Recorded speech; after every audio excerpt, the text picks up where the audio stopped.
evening, everyone. Welcome to the City of Daly City, our regular City Council meeting on Monday, May 13.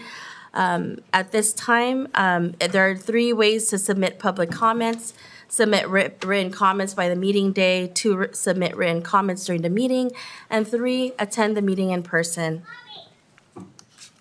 Let's all stand for the pledge to the flag. I pledge allegiance to the flag of the United States of America and to the republic for which it stands, one nation, under God, indivisible, with liberty and justice for all. Thank you very much.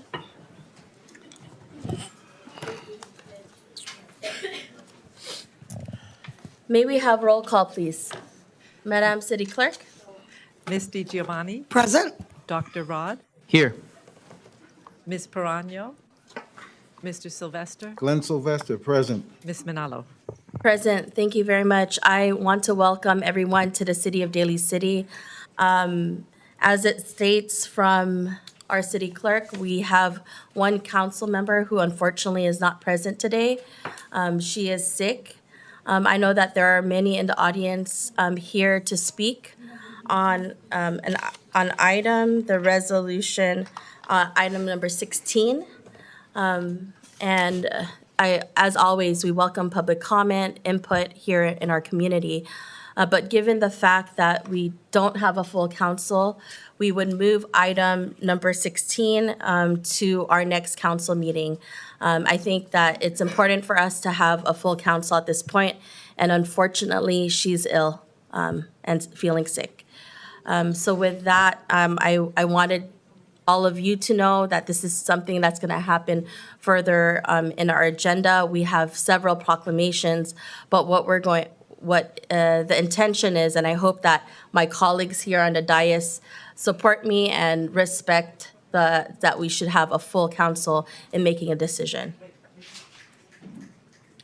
So with that,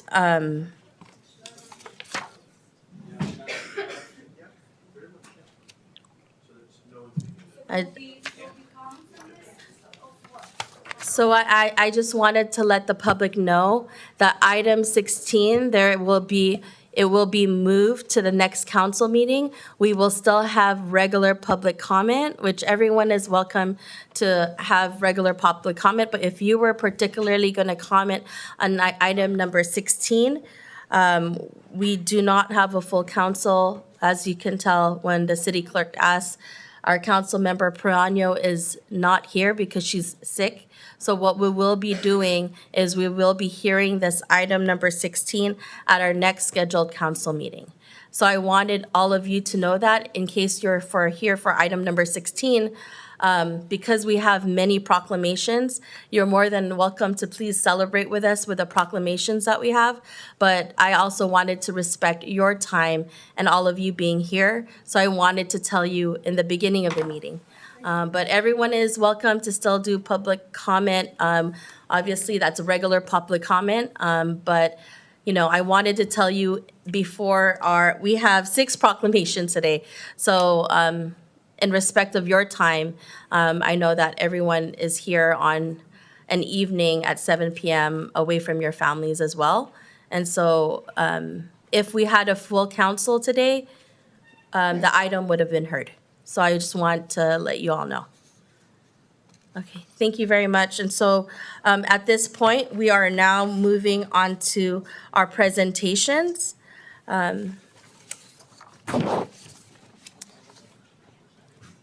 For Mental Health Awareness Month, please come up. We have Yoko Ng from the San Mateo County Behavioral, who's a health commissioner.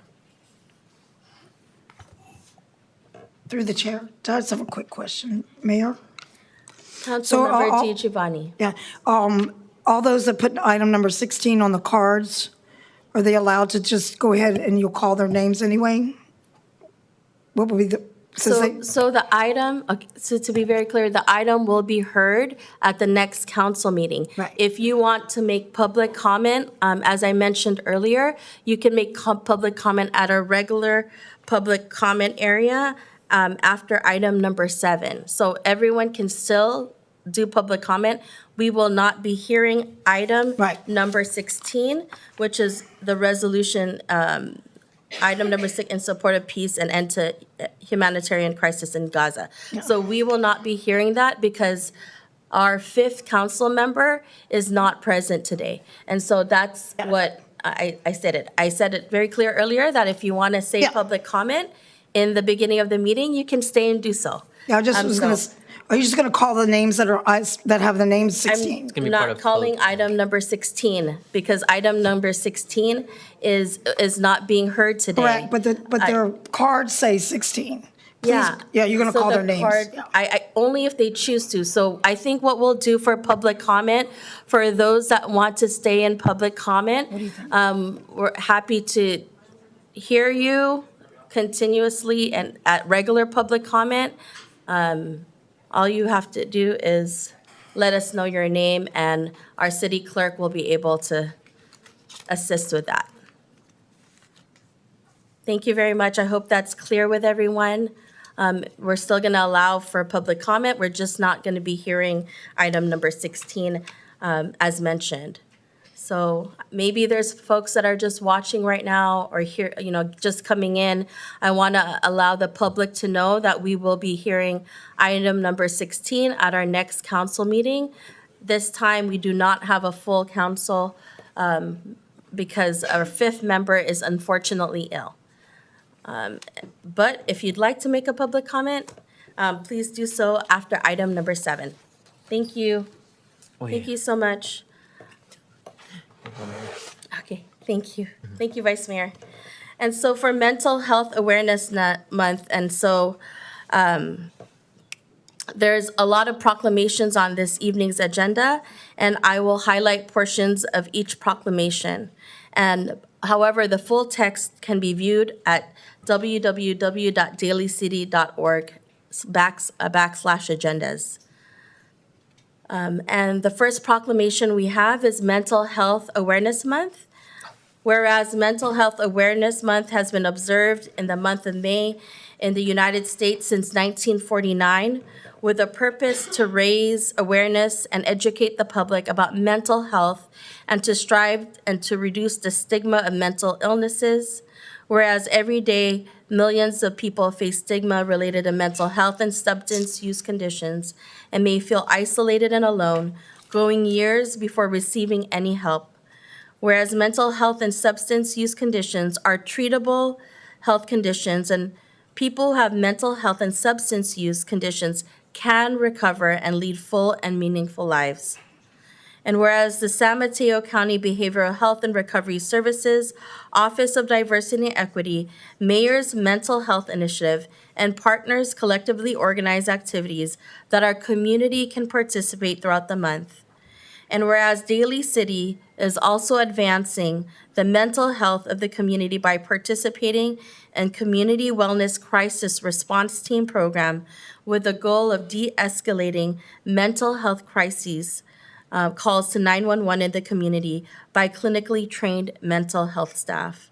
Now therefore, I, Jocelyn C. Manalo, Mayor, and the members of the City Council of the City of Daly City do hereby proclaim May 2024 as Mental Health Awareness Month in Daly City to enhance public consciousness of mental health, to end the stigma, and direct the members of the community to resources and support mental health and substance use conditions. And so may we please have San Mateo County Behavioral Health Commissioner up, Yoko Ng.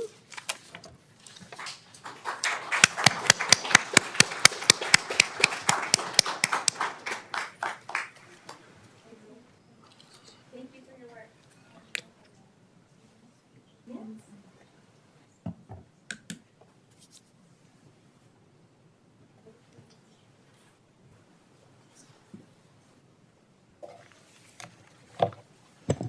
Hello, all right. Good evening, City Mayors, council members, city manager, staff, and residents of Daly City. I'm Yoko Ng, and I use the pronoun she, her. I'm a member of the San Mateo County Behavioral Health Commission. The County Behavioral Health Commission is committed to the goals of promoting wellness and recovery, enhancing public awareness and knowledge of mental health and substance use conditions, and eliminating stigma. Thank you to the City of Daly City for proclaiming 2024 May Mental Health Month. As Mayor has stated earlier, and also I want to add that lime green is the national color for mental health and represents how we want to bring a bright light to an important issue that may hidden or seen negatively. In January 2024, the San Mateo County Board of Supervisors was the first in the country to pass a resolution declaring loneliness a public health crisis and pledging to promote social connection in our communities. Given this public health priority, the theme for 2024 May Mental Health Month is Heal Through Connection, #SMC Against Loneliness. San Mateo County's Mental Health Month will feature a variety of virtual and in-person events, advocacy dates, and a communication campaign. Mental Health Month is important to me because by reducing the stigma may lead to positive outcome through the recovery journey. Starting today, I invite you to take action on one or more options. 1. Use hashtag SMC Against Loneliness to spread the word about Mental Health Month on social media. 2. Wear a lime green ribbon. We have some share on the table. You can wear one physically on your clothing or virtually on your social media profile. This can spark a conversation and sharing about mental health. Lastly, attend a local Mental Health Month event, and I have brought a calendar events that we can share with you all. And I have noted down that actually tomorrow, May 14th, 4:30 to 5:30, there's a mindfulness meditation. Meditation led by John McMahon and followed by a discussion. Event will be hybrid on Zoom. You can email jmcmaho7@my.smccd.edu. And also the location will be on Voices of Recovery, location at 650 Main Street, Redwood City, California. And lastly, thank you so much to the city of Daly City community for recognizing May Mental Health Month. Thank you. Thank you so much.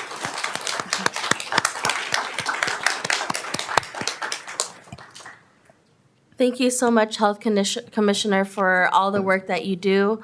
I do want to let the audience know that we were the first city after San Mateo County, but the first city in the nation to declare loneliness as a public health crisis. And what we've been doing in the city of Daly City, if you haven't noticed, more rampant in-person events so that the connectedness that was talked about earlier, having more events here at City Hall, more events at our parks, but really making sure that we have more opportunities for connections and being in community. So thank you very much. Are there any comments from my colleagues? But I think Commissioner already left. She probably had to head out towards down south to the peninsula. We'll now move on to our proclamation. Mayor, Oh, is it? Let's see. For item number 1, please come up. Yeah. Hi. As someone in the field of mental health, I want to shine a light on the profound and lasting effects of trauma caused by anti-Semitism. The Jewish people are survivors of intergenerational trauma, attempted genocides, and constant displacement. Trauma is ingrained in our blood, but is also what makes us stronger and more resilient as a people. Some of our parents are direct descendants of Holocaust survivors. For those that didn't return to our indigenous land of Israel, They encountered the same treatment of Zionist Jews that we are seeing today. Remember, 89% of Jews consider themselves Zionists. From Jews being blocked from entering universities, to boycotts, to having business storefronts defaced, to bullying at school, to traumatic city council meetings and isolation and loneliness. Our people have and are enduring significant trauma. Just as the Nazis wrote the playbook for the far right, the communists wrote the playbook for the progressive left. CARE seems to be studying this playbook carefully, taking notes and indoctrinating a new generation of anti-Semites veiled under a progressive cloak. Imagine being targeted simply because of your heritage, religion, or beliefs. Imagine facing relentless harassment, discrimination, and violence solely because of who you are. This is the reality for many Jewish individuals around the world today. The effects of this trauma can be profound, affecting mental health, self-esteem, and even physical well-being. Victims of anti-Semitism often experience anxiety, depression, and PTSD. They may struggle with feelings of fear, isolation, and hopelessness, unable to escape the painful memories that haunt them and their families. So what can we do? We must stand up together against anti-Semitism, against anti-Zionism, confronting hatred wherever it arises its ugly head, and fostering environments of acceptance, empathy, and respect. Thank you. Thank you. Are there any more items on item number 1? Okay. Thank you very much. We are now going to move on to our proclamation for Older Americans Month. Whereas Older Americans Month was established in 1963 and is celebrated annually every May across the country to acknowledge the contributions of past and current older persons in our country. And whereas 2024 Older Americans Month theme is powered by connection, which focuses on the profound impact that meaningful connections have on the well-being and health of older adults. And whereas Daly City recognizes the need to create a community that offers the services and supports older adults that may need to make choices about how they age.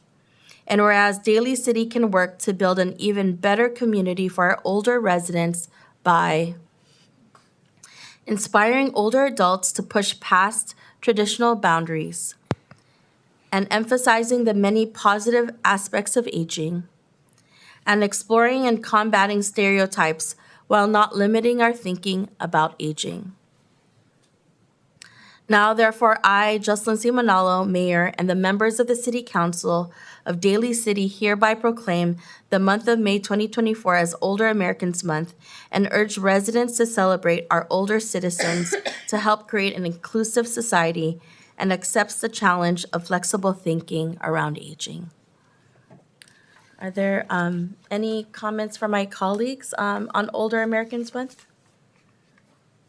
Well.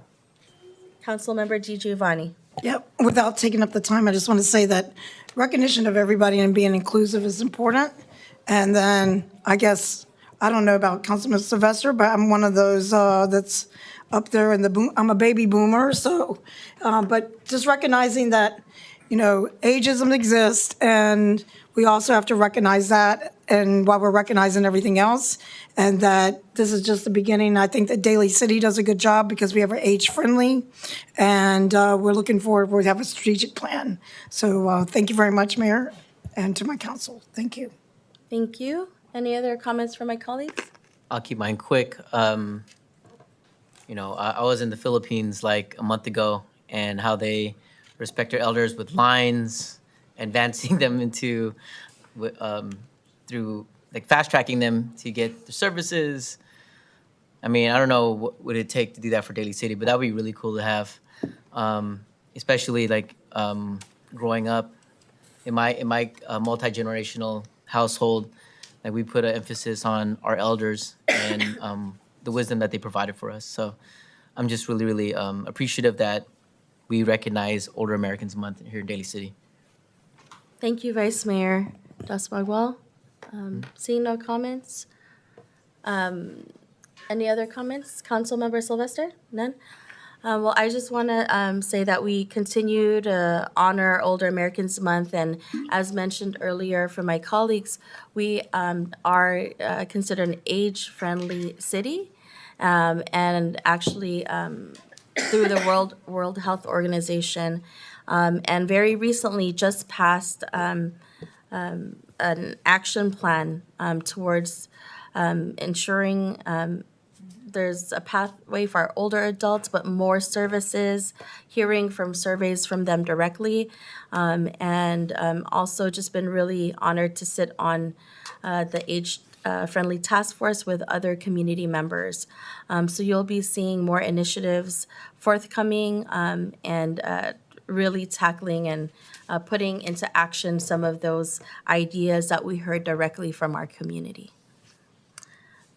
Moving on to item number 3, we have the proclamation for Hepatitis Awareness Month. And we have Richard So from San Francisco Hep B Free Bay Area to accept this.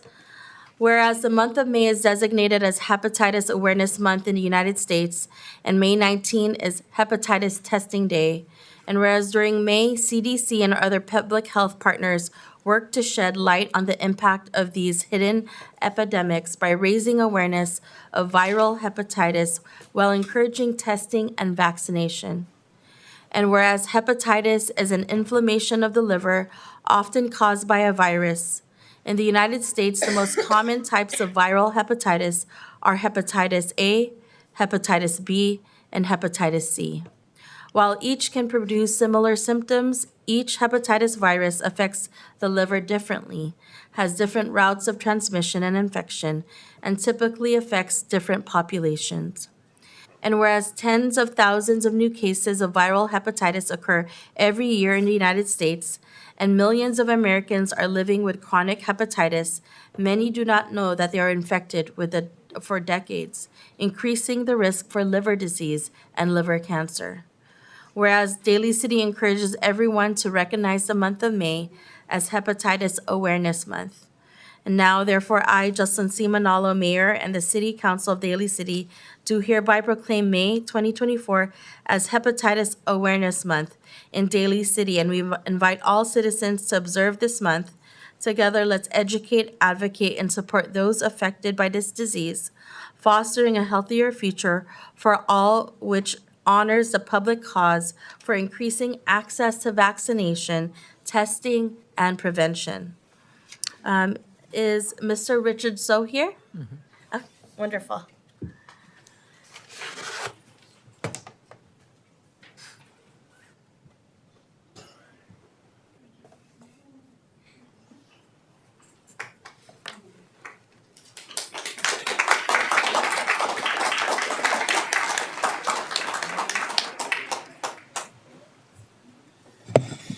Hello, everyone. Thank you again, City Council Mayor Manalo, for recognizing this. I'll keep this really, really short. I know there are a lot of important things going on in the world. For those of you who don't know, hepatitis B and C are both on the rise here in America, particularly hepatitis B in the Asian American immigrant community. Daly City is about 56% Asian American, including many immigrants. And just some pretty scary facts: 1 in 12 adult Asian immigrants has hepatitis B. It makes you 100 times more likely to get liver cancer. And as the mayor said, the really terrifying thing is the virus sits in your liver for up to like 40, 50 years. So you may have contracted it at birth from your mom who didn't know she had it. It's contracted through blood or sex. And then you don't feel sick until you're in your 50s or 60s. And then by that time, it has become late-stage liver cancer, and most people die within a year. But hepatitis B has a vaccine, and many people, if you have kids born after the 90s, will have gotten it. And hepatitis C has a cure. And so we have the tools to beat this. And if you just get screened for both diseases, which the CDC says to do, that everyone should do, then we can solve both of these diseases in their tracks. So it's really easy. It's covered under all insurance, Medicaid, Medicare, and commercial.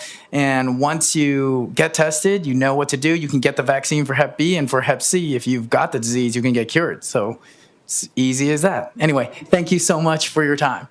Thank you so much for your advocacy.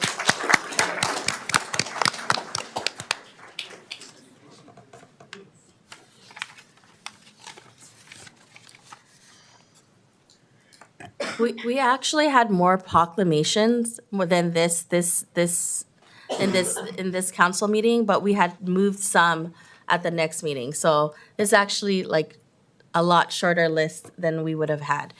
So we're at Proclamation 4, National Public Works Week. We have Director Richard Chu, our Public Works Director.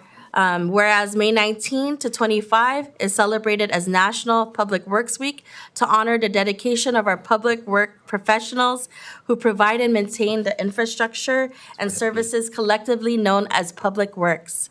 Whereas the theme of this year's National Public Works Week is advancing quality life for all, to shine a spotlight on the way public works professionals advanced our quality of life as first responders to electricity outages, waste pickup, storm damage, or a myriad of other ways they silently serve our communities. Whereas these infrastructure, facilities, and services could not be provided without the dedicated efforts of public work professionals who are engineers, managers, maintenance workers, mechanics, custodians, and employees at all levels. Whereas the health, safety, and comfort of this community greatly depends on the efforts and skills of dedicated public work employees. Now therefore, I, Jocelyn C. Manalo, Mayor, and members of the City of Daly City, do hereby proclaim May 19 to 25 as National Public Works Week in the City of Daly City, and call upon all residents and civic organizations in the community to pay tribute to all our public work professionals and to recognize the substantial contributions they make to protecting our health, safety, and quality of life. Director Richard Chu.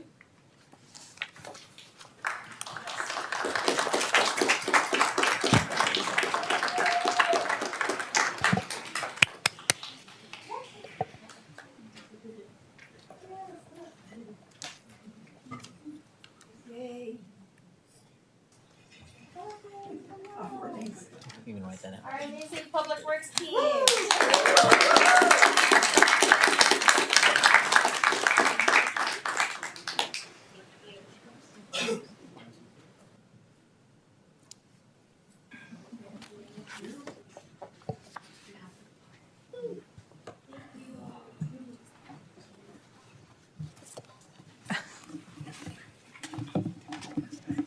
Yes.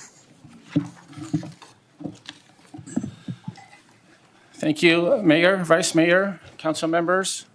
It really is a pleasure for me tonight to stand before you to accept this proclamation on behalf of the men and women who work in public works. This year's theme is advancing quality of life for all, and we work every day doing just that, maintaining and improving the city's streets, parks, facilities, storm drain system, and other city assets and infrastructure. I'm extremely excited tonight because I have the opportunity to introduce you to some of the staff that work behind the scenes. Jeff Fernazes, Assistant to the Public Works Director, Sabelli and Venus, they're our management analysts. We've got Alex and Eric over there. These are engineers. And then Shirley's our city engineer. These are just some of the many public works staff that work together as a team to improve the quality of life for everyone in Daly City. They are the ones that make me so proud to represent this department. In addition to recognizing the public works staff, I'd also like to recognize my colleagues in the Department of Water and Wastewater Resources. We work very closely together and collaborate for the community. And finally, I want to sincerely thank the city manager and his staff, as well as all of you for your support of Public Works. We would not be able to do what we do without the support of all of you. So I really appreciate all the support and all the confidence that you have in me, as well as the Public Works Department. So thank you so much. Thank you so much, Director Chu, and all of the team here. I think we've seen through our storms, through many emergencies, how important and vital. I know that you all are not always thanked for the work that you do because day in and day out you do it, but I would like to say thank you to each and every one of you because you also help our city keep running. And so without that and that support, we wouldn't be a healthy, functioning city. So thank you for your leadership, Director Chu, and also Jeff Farnese and the entire team for what you do to keep our city going. Thank you so much. Councilmember Giovanni? Yeah, thank you, Mayor.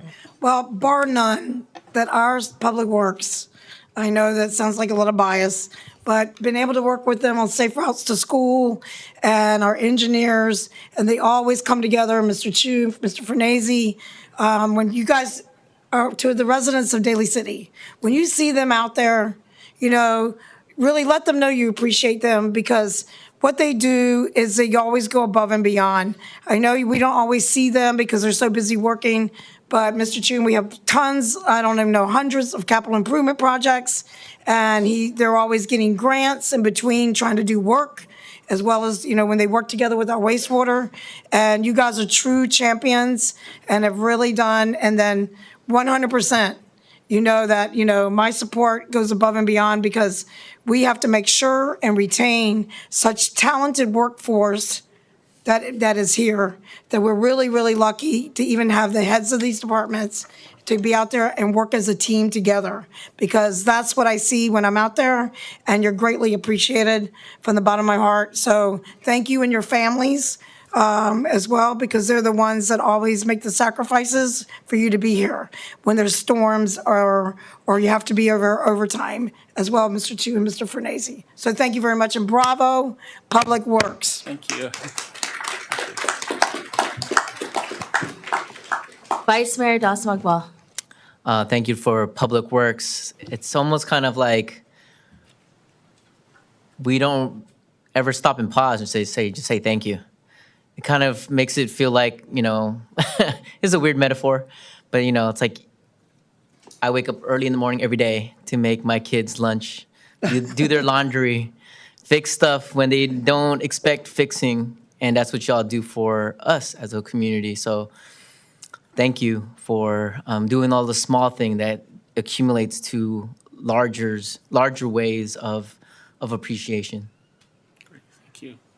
Thank you, Vice Mayor. Councilmember Sylvester. Thank you, Mayor. Mr. Chu, I just want to let you know that coming from civil service myself, I know as a boss,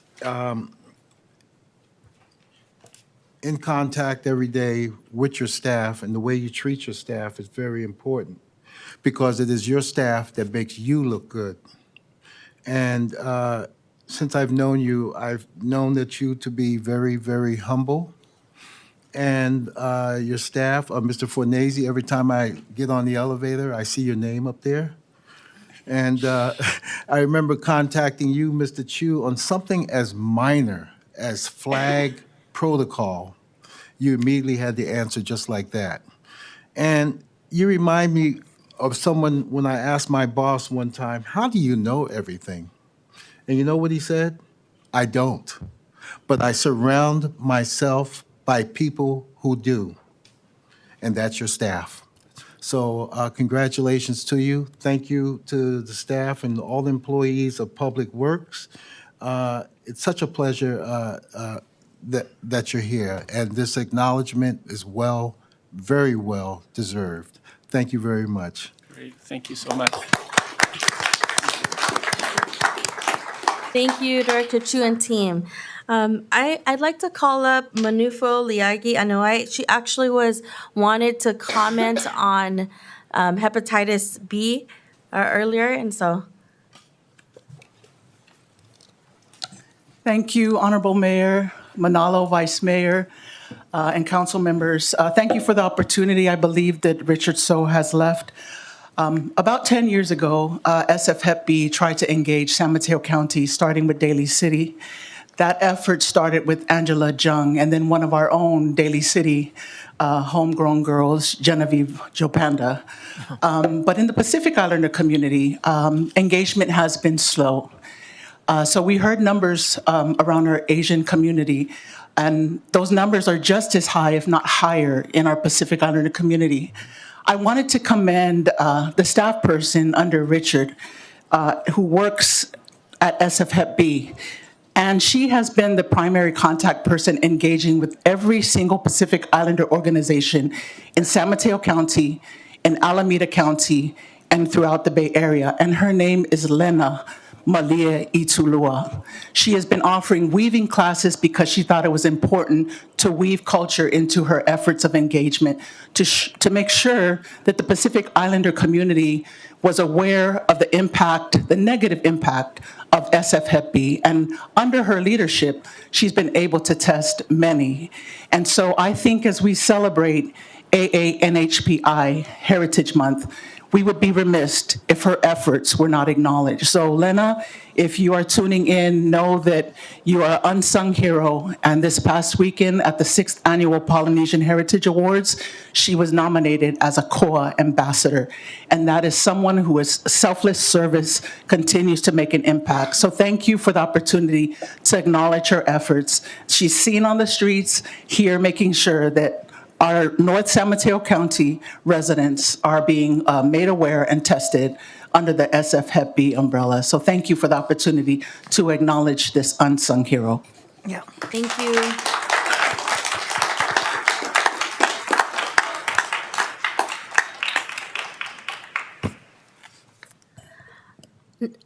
Proclamation 5, National Teacher Appreciation Week. Whereas teachers, the architects of knowledge, wield immense power in shaping the hearts and minds of our youth, guiding them towards intellectual curiosity, critical thinking, and lifelong learning. Whereas the dedication, passion, and unwavering commitment of teachers extend far beyond the classroom walls as they serve as mentors, advocates, and role models, nurturing the holistic development of each student and empowering them to reach their fullest potential. Whereas despite facing myriad challenges, including limited resources, evolving educational landscapes, and societal pressures, teachers remain steadfast in their mission to educate, uplift, and empower every student, regardless of background or circumstance. And whereas during National Teacher Appreciation Week, we pause to honor and celebrate the remarkable contributions of educators across our nation, recognizing their tireless efforts, selfless dedication, and profound impact on the life and lives of countless individuals. Now, therefore, I, Justin C. Manalo, Mayor and members of the City of Council of Daly City hereby proclaim May 6 to 12 as National Teacher Appreciation Week in Daly City and express our deepest gratitude and appreciation to all teachers, past and present, for their invaluable contributions to society and their enduring commitment to the noble profession of teaching. I will lead by saying it's such an honor that we sit on this dais with Professor Dr. Das Bagwal, our Vice Mayor, who is a teacher at Skyline College day in and day out and helps shape the minds of our young people. Not every dais will have a professor on their council. So I want to say thank you for what you do in our community day in and day out. And having that perspective as a professor at Skyline College, where we know many of our students in Daly City and surrounding cities that they go there. And also to all of the teachers from preschool all the way up to the collegiate endeavors. We know that how much impact you do for our youth, young children, and even us as older adults. And we want to say thank you, and that's why we did this proclamation for National Teacher Appreciation Week.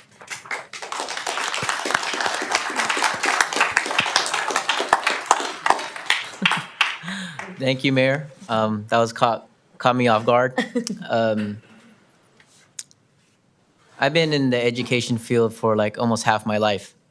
And one of the most gratifying parts is working in my nonprofit, Pinoy Pinay Educational Partnerships, where I've mentored along with my colleagues, Dr. Allison Tintianco Cubales and Dr. Arlene Doss Magbual and Verma Sapanta, and we've mentored over 375 teachers.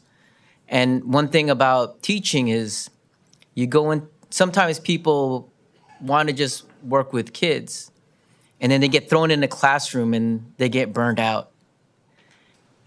One thing that we always try to strive for is it's not just service learning, it's about learning the service. What are the students coming from? What are the issues that they're going through? How can we make our classroom spaces for that they can be seen? Because a lot of times when I was growing up, I never got to see myself in the curriculum, and I never saw them myself as a teacher. And this be up here now as a professor, I hope I'm making that impact on a lot of my students that could see themselves beyond just the family expectation, and for many Filipinos to be tracked into like one profession, that you could be anything that you want, just as long as you have like the resources and the networks that you have. And I wouldn't be here today if it wasn't for teachers of mine, both credentialed and non-credentialed, that taught me how to think critically, to put me in positions where I can learn about my own history, to connect with people. So teaching education is a thankless job. It's hard work, day in, day out. You're basically the parent to these children, to these students every day. And for those that are watching, for those that are attendants that are going into the education field or in the education field, thank you from the bottom of my heart. Thank you, Vice Mayor. Any other comments from my colleagues? Councilmember Sylvester. Thank you, Mayor. When I heard the proclamation, I focused in on one particular word. And hearing Dr. Rod in his comments, he mentioned that word again. And for those who may have not have caught it, in the teaching realm, there are different types of teachers. One who serves as a mentor, and that's the word.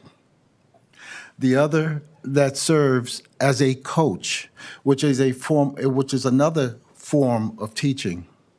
But there are differences in the two.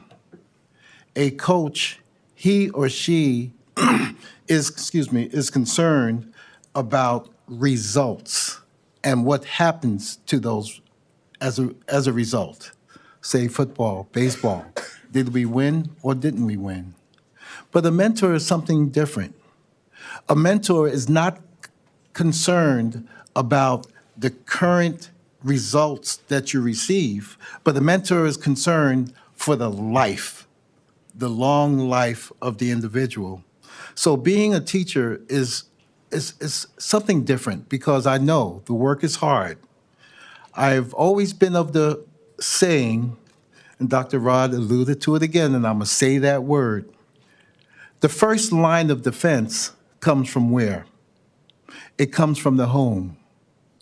And who is there at home to teach the children about right and wrong?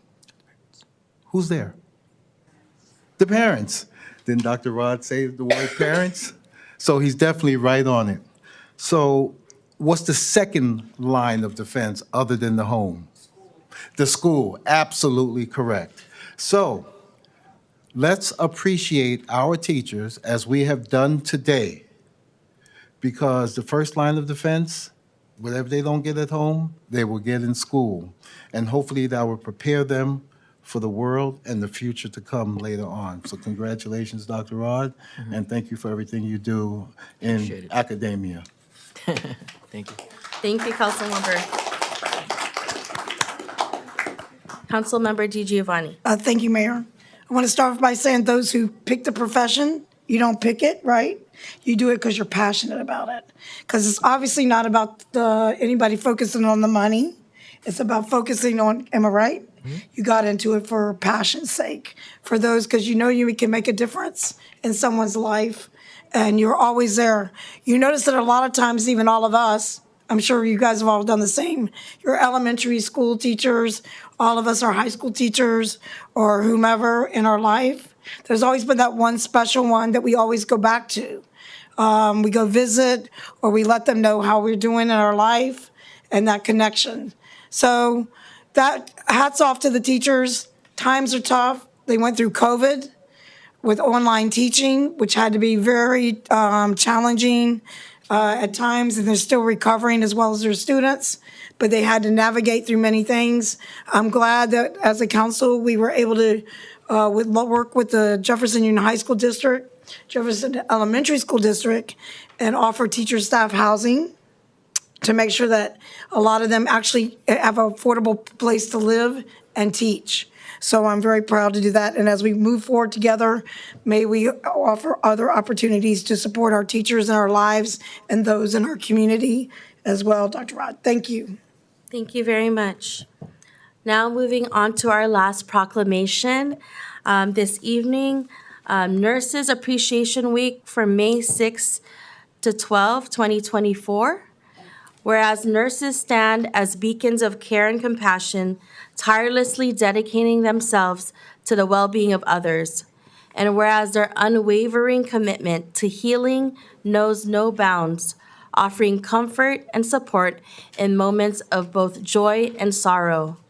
And whereas May 6 to 12, 2024 marks Nurse Appreciation Week, a time to honor and celebrate these remarkable individuals who selflessly serve their communities. Whereas nurses embody the very essence of resilience, facing challenges with grace, strength, and unwavering resolve. Whereas City of Daly City recognizes their unwavering dedication that transcends the ordinary as they tirelessly devote themselves to the service of others, often working long hours with boundless compassion. Now, therefore, I, Jocelyn C. Manalo, Mayor and the City Council of Daly City, do hereby proclaim May 6 to 12, 2024 as Nurse Appreciation Week in Daly City and extend our deepest appreciation to nurses around the globe, recognizing their indomitable spirit, boundless compassion, and unwavering dedication to the well-being of all. May their tireless devotion continue to illuminate our world with hope, healing, and humanity. Accepting this proclamation today, we have Dion Raguldo Jr., Ila Romero Bansil,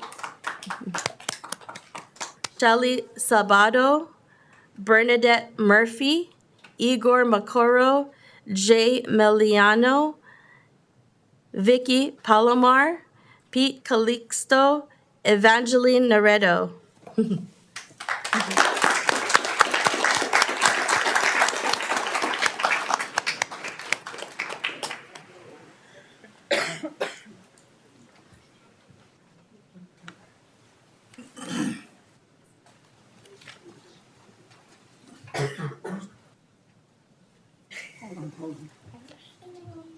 And anyone else, if I didn't mention, thank you. Yeah.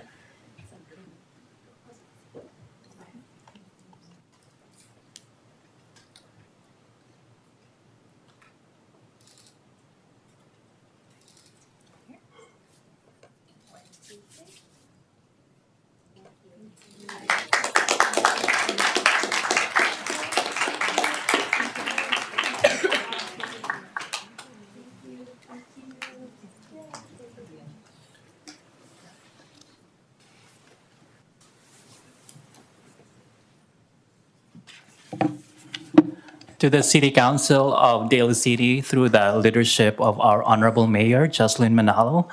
My name is Rian Igor Mocoro, and I'm the current president of the Philippine Nurses Association of Northern California. We are one of the chapters of the Philippine Nurses Association of America, more than 50 plus chapters across the United States. We are very honored to be here today, and we are thankful that the city of Daly City recognized the Nurses Week, which happened on the May 6 to 12. Actually, we're celebrating the whole month of May as the Nurses Month. So if any one of you, has family, friends, may you be a health worker or, or a common person, please extend the gratitude to our co-nurses. So we, with the American Nurses Association, which is our allies, PNANC is just one of the many nursing organizations across the Bay Area and the U.S. And May 6th to May 12th, and throughout May, our theme for our Nurses Week, it says, "Nurses make the difference." We honor the incredible nurses who embody the spirit of compassion and care in every healthcare setting. At PNANC, we are a professional nursing organization that aims to promote nursing excellence across various fields such as the clinical practice, education, research, leadership, development, and community service. This became more evident during the COVID-19 pandemic. And we are not only catering to our Filipino and the Filipino-American nurses, but all the communities. And we're happy to be here at Daly City, where majority or 30%, more than 30% of the populations are Filipino Americans. I'm also a nurse practitioner, and I'm a proud registered nurse working at Seton Medical Center, which is, I believe, the only hospital catering the city of Daly City. So thank you so much to the City Council for all your support. And I would say that amidst the differences, the chaos, the pains of conflicts, wars, pandemics, the differences in opinions, we nurses are here to bring light, to walk through with you in your healing through our compassionate care, emanating caring for the soul, and providing continual therapeutic presence for our patients, families, and societies. And we are here, in times of loneliness, in happiness, and sadness, and celebrations from birth to death. We will be at your service. And so we're also calling each one of you and the City Council of Daly City, that celebrating Nurses Week is not just about nurses. It's about addressing public health issues. And we need to support, we need to fund, our activities, not just only to celebrate nurses, but also to celebrate health. And thank you so much for all these proclamations, which we talk about hepatitis, public health, even teachers. My mom is a teacher, and I'm so fortunate that, I grew up in a family of healthcare workers and teachers, and caring is part of our daily duties. Despite of, we probably, when you hear that nursing is one of the best professions, or it's really a stable job. But to be honest, there's a lot of work for nurses, and thank you for recognizing that. Actually, we don't just only have one job, but we work multiple jobs, and for sure you know that. So thank you so much for recognizing us, and I would like to invite you in our celebration next week. Philippine Nurse Association of Northern California, we will be having our induction and our educational conferences. We continue educating our public, our members about the different, diseases and health issues. And in everything that you do, please think about us. Whatever you do, think about partnering us. We are not just nurses in the hospitals. We're everywhere. We are also educators. We are leaders. We are also business person. So please, work with us, and we need collaborations with you. And together, we make a better, safer, and healthy community. Thank you. Thank you so much.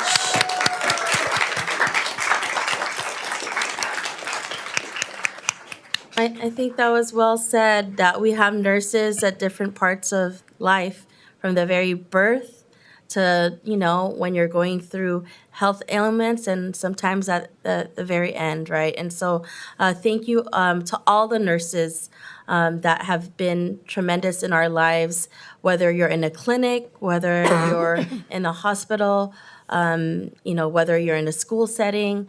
I mean, there's so many nurses, and really you give a lot of compassion and care at a time when, maybe people are in pain.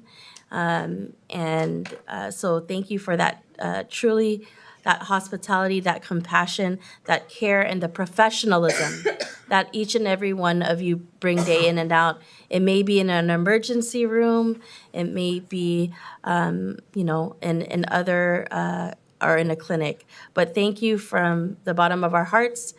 We wanted to be able to say, salamat, and thank you to all of you. We know there's the nurse profession, as I know Vice Mayor Das Magbual, his mother was a nurse.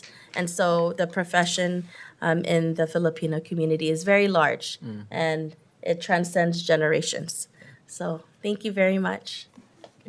Vice Mayor Das Magbual.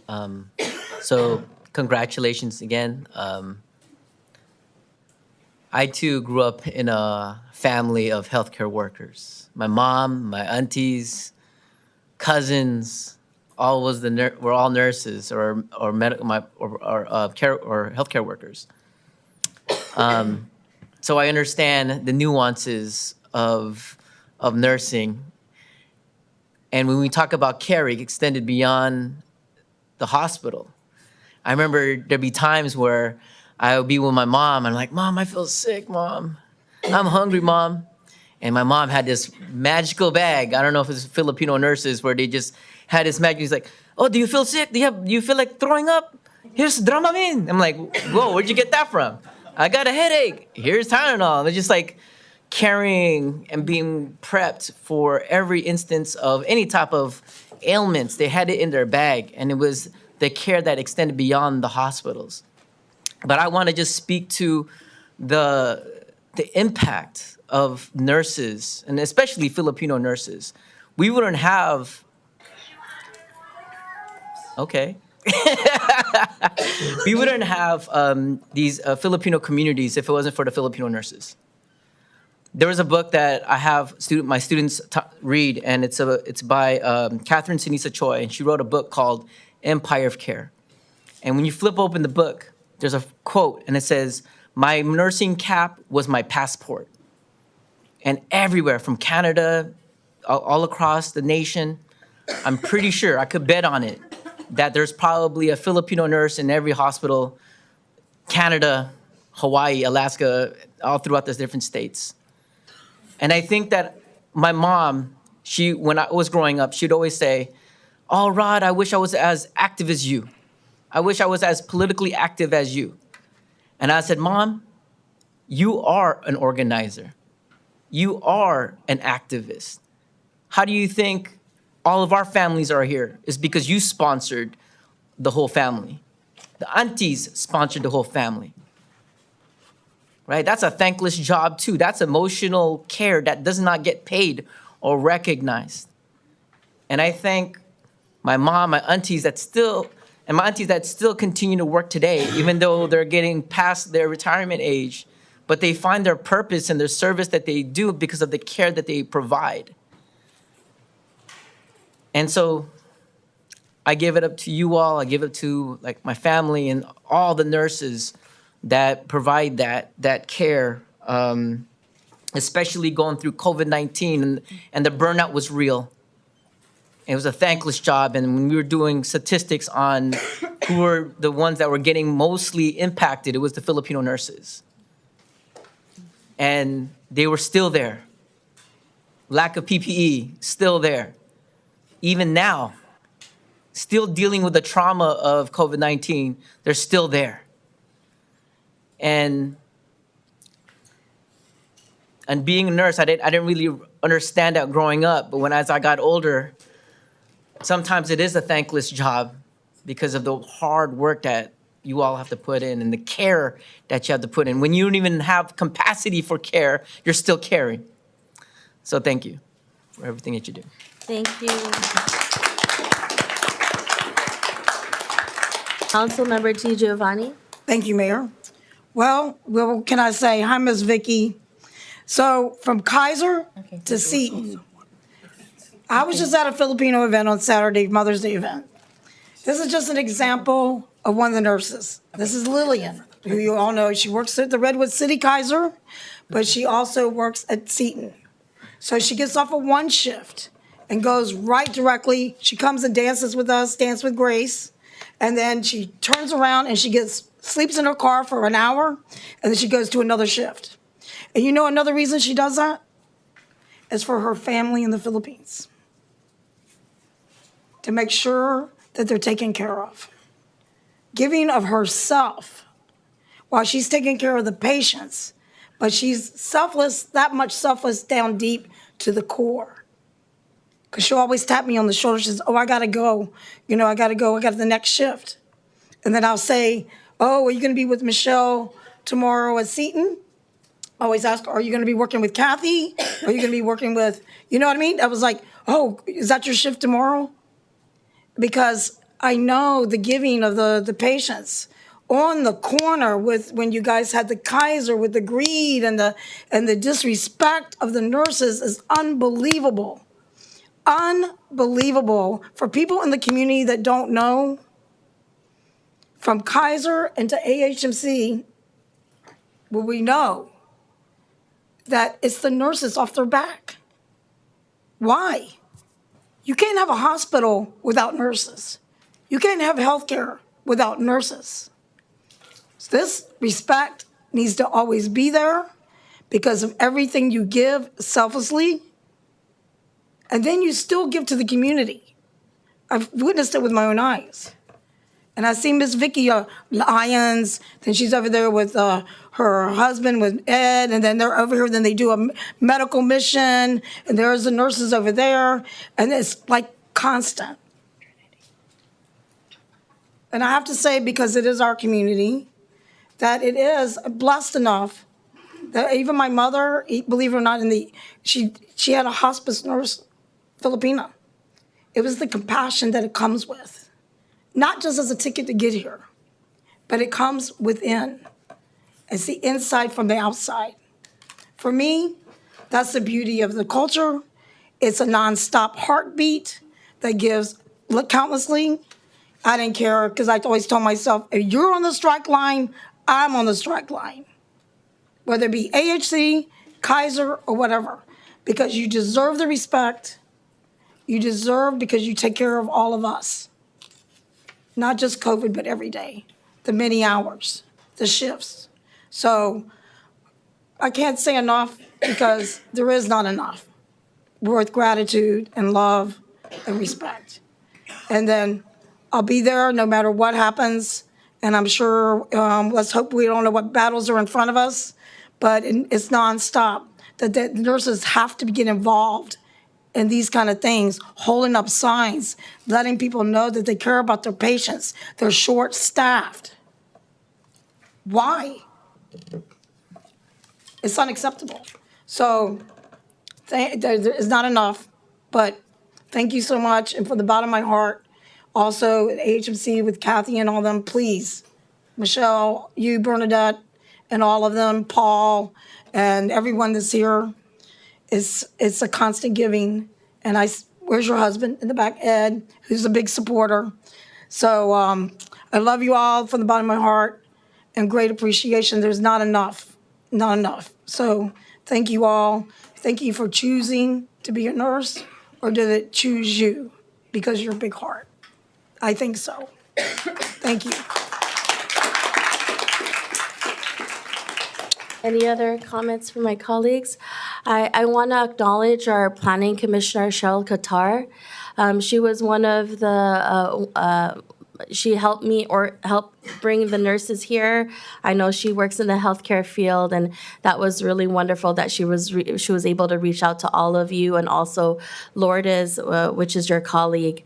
I do want to say that is very true, that nurses are there for us in the times of, oh my goodness, when giving birth to a child. I'll never forget the nurses that helped me. I will never forget the nurses that were at Seton Hospital, that were there when I got injured and assaulted.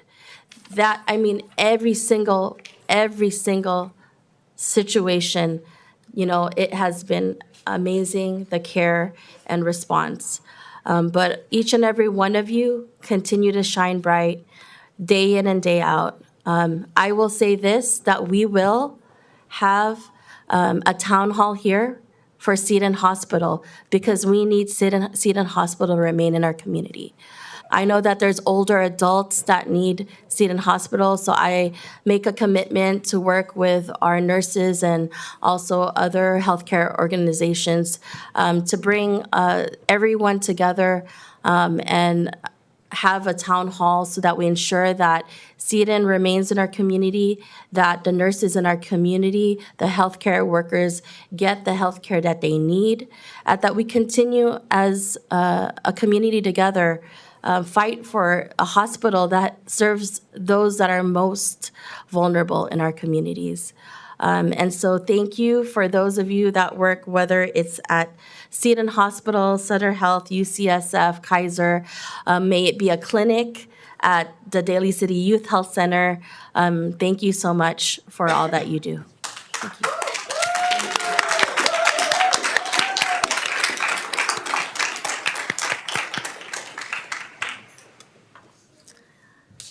And now we will move on to our approval of the minutes, and then we'll be moving on to our approval of agenda, and then it will be public appearances and oral communications. Thank you very much. On the minutes? Okay, thank you very much. And so before we actually approve the regular meeting minutes of April 22, 2024, we actually have someone, I think her name is on here. Is it, who would like to, our city clerk mentioned there's someone that'd like to speak on item number 7. Please come up for item number 7. Yes, can you please? Madam City Clerk, can you assist in that? Thank you very much.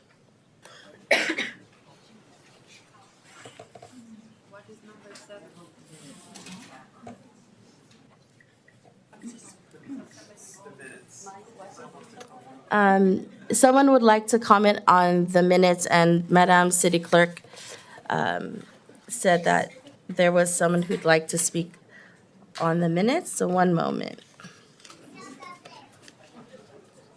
She wrote it with a big marker.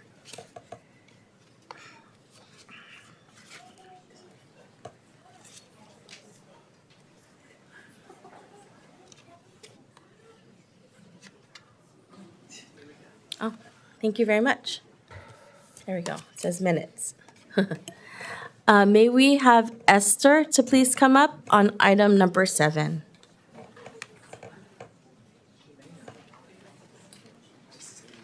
I made a mistake. I thought it was public comment. Oh, okay. We'll revise that. So you want to just speak on regular public comment? Yes. Okay, Thank you. you're welcome. Okay. Okay. So do we have a motion to approve the regular meeting minutes of April 2022, 2024? Do I have a motion to approve the minutes? So move. Okay, I have a first, and I will second that. And why don't we go with a roll call vote? Ms. DiGiovanni? I was at Passover, so I was not able to attend. Yes. Yes. Mr. Sylvester? Glenn Sylvester, aye. Ms. Manalo? Thank you very much. Thank you very much. And so moving on to item number, our public appearances and oral communications. So thank you, Vice Mayor, for helping me with that. If there's any just general public comment, I'll be calling them up to the mic. If I may, Madam Mayor, Yes, just through the chair, I know we have the approval of the agenda, yes. and I know that we are moving to continue out of order, item number 16. If we can proceed with the motion to just continue that out of order. So before approving the agenda, I'd like to move item number 16 to the next council meeting because we don't have a full council. I want that reflected in the minutes, why we're moving it. So then it will be moved to the next council meeting. And for those of you in the audience, that meeting will be Tuesday, May 28th, because that Monday, the 27th, is Memorial Day. So item number 16th will be moved to Tuesday, May 28th.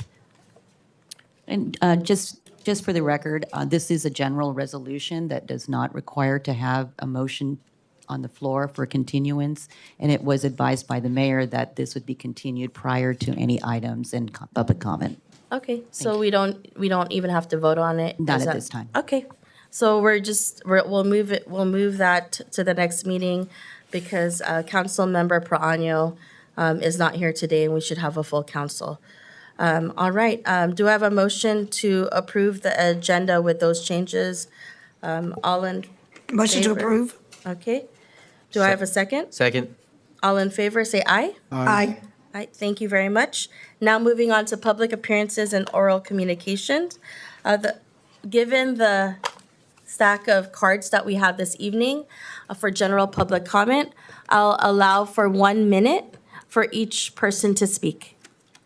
And as every council meeting that we have, please respect one another, and give respect to everyone that is speaking. The first person we have is Glenn. Is there a Glenn? Please come up. It's just general and all the people here are like number 16. Okay. These ones that says 16 and 16.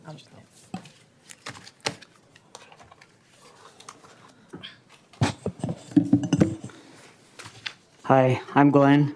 I'm speaking before you again, like many of our community members here this evening, to urge you to pass the resolution in the following council meeting calling for a bilateral ceasefire in Gaza, and to do so without amendments. Not a single day or moment goes by without Gazans on my mind due to Israel's ruthless and indiscriminate assault. It is absolutely disturbing to me how anyone cannot, at the very least, speak up against this horrific crime on humanity. It disturbs me how these atrocities can still be normalized today. What's happening is well documented. You can see with your own eyes what is happening. If you cared enough, you would open them. What's the local impact? Understand that this question comes from a privileged position, but consider how this impacts your constituents' mental health and how that affects every aspect of their life. Consider how your constituents want their tax dollars spent, because there are people and families who need help, not bombing children, not bombing their families, not tragedy, not genocide. Please vote yes on a bilateral ceasefire Thank you. resolution without amendments We're gonna keep when to the time one- comes. Thank you very much. We're gonna keep to the 1 minute. Thank you. Jonathan Mitzer.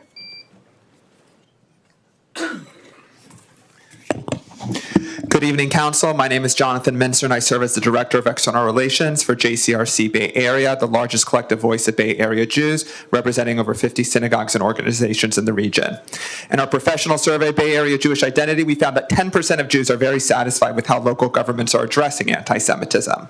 I'm here to ask you to start responding to this by organizing a training about Jewish identity and anti-Semitism for city officials and staff. This is especially needed because following the October 7th terrorist attacks by Hamas on innocent civilians in Israel, we have seen a 140% increase in anti-Semitic incidents here at home. Your Jewish community is feeling traumatized, isolated, vulnerable, and under attack. For example, our survey found that 36% of Jews have personally experienced or witnessed anti-Semitism in the past year. 61% feel less safe following the October 7th attacks. And yes, 89% of Jews believe in Israel's right to exist as the Jewish and democratic state of the Jewish people. Moving forward, JCRC would be honored to partner with you and bring this training to you. Thank you so much. Thank you. Donna? After Donna, Tala.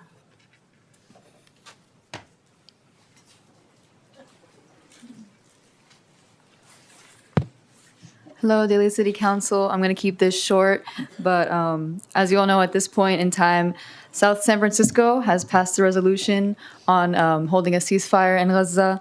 Richmond, Oakland, countless cities in the Bay Area.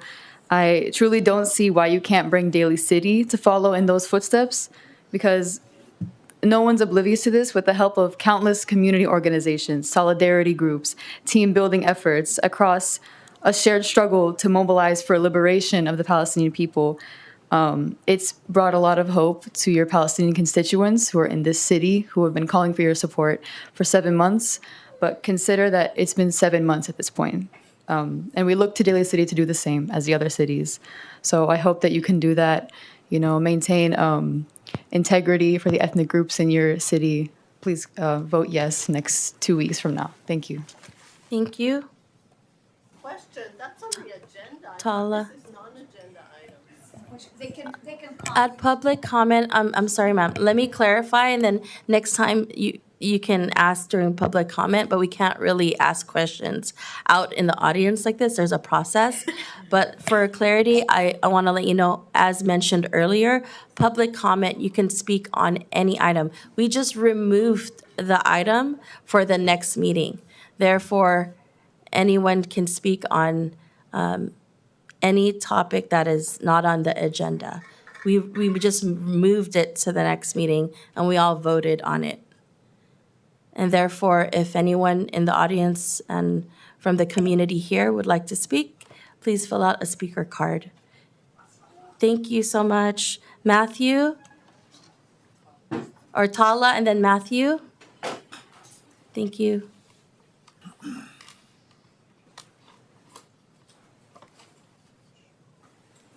Okay. Sammy? And then Nash?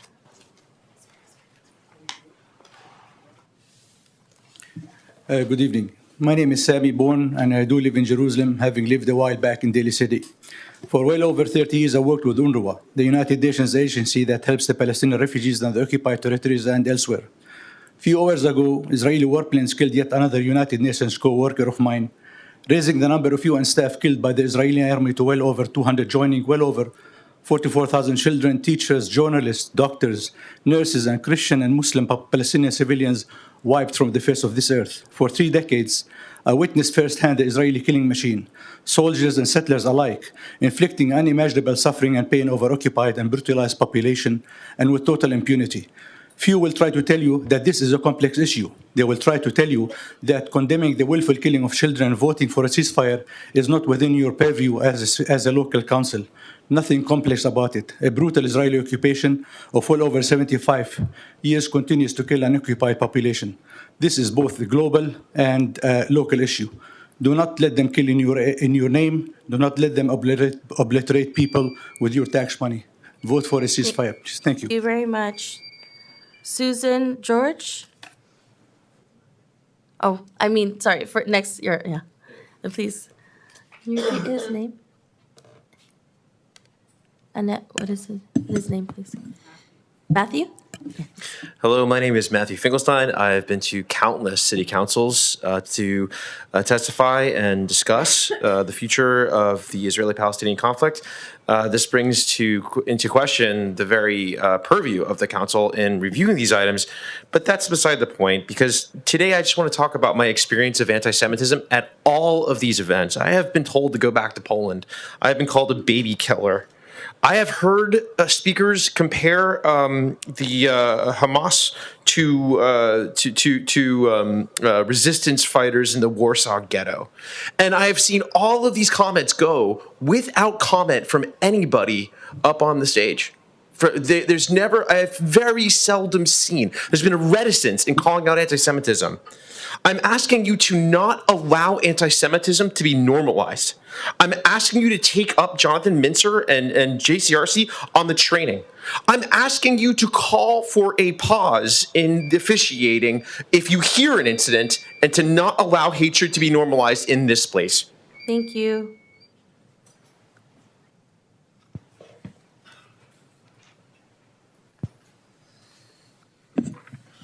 Good evening. My name is Susan George, and I'm the Executive Director of Progressive Zionists of California. I am a progressive and I am a Zionist. And I am here to say that the term Zionism is constantly used as a slur. We're told we are we're genocide supporters, that we are baby killers. And this is happening in city councils throughout the state. It is the only kind of hate that is not being pushed back on. And I want you as the council to start to recognize that it is being given a platform to say whatever you want. If that person is a Zionist can be on the left, a Zionist can be on the right, a Zionist can be in the center, a Zionist can be a socialist, a Zionist can be a Trump supporter, a Zionist can cross the spectrum of political ideology. So please don't lump Zionists in as a means to hate them, and please become aware of this because it is hurting us. Thank you. Jackie?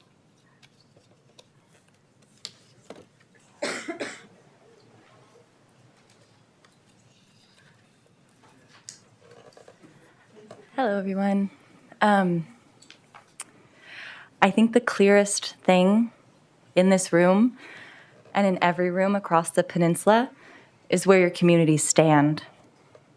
It's not a question.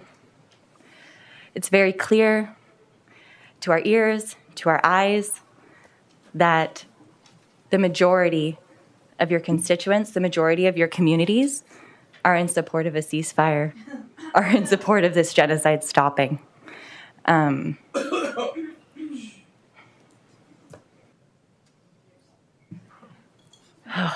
Maturity is astounding. So yeah, I mean, a lot of people are going to say a lot of amazing things to you today. What I would like to say to you is please look around the room.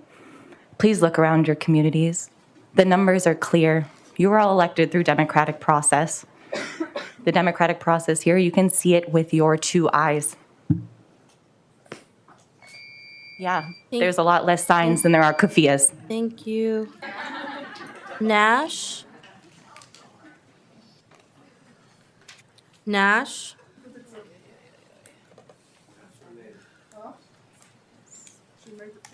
Is it Nash? Oh. From the Daly City Islamic Center?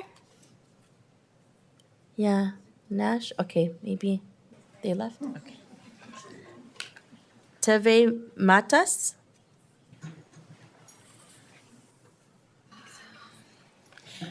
Okay.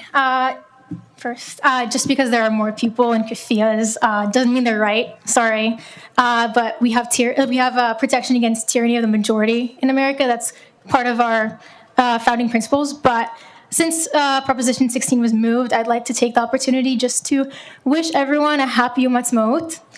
For those who aren't familiar, Yom Ha'atzmaut is Israel's Independence Day, and it just so happens to be today. So most years this day is marked by celebrations, but today it's quite grim for many people. And I just wanted to take this moment to say, let us hope for a happier one next year. My deepest wish is that in a year's time, everyone between the Jordan River and the Mediterranean Sea can be safe, happy, healthy, preferably at home with their families. Let us all hope for peace. Thank you so much for your time. And even though it's not what I expected to do tonight, I learned a lot from the wonderful people you guys brought up. And I'll see you all in 2 weeks to talk about Proposition 16. Thank you so much. Thank you. Esther?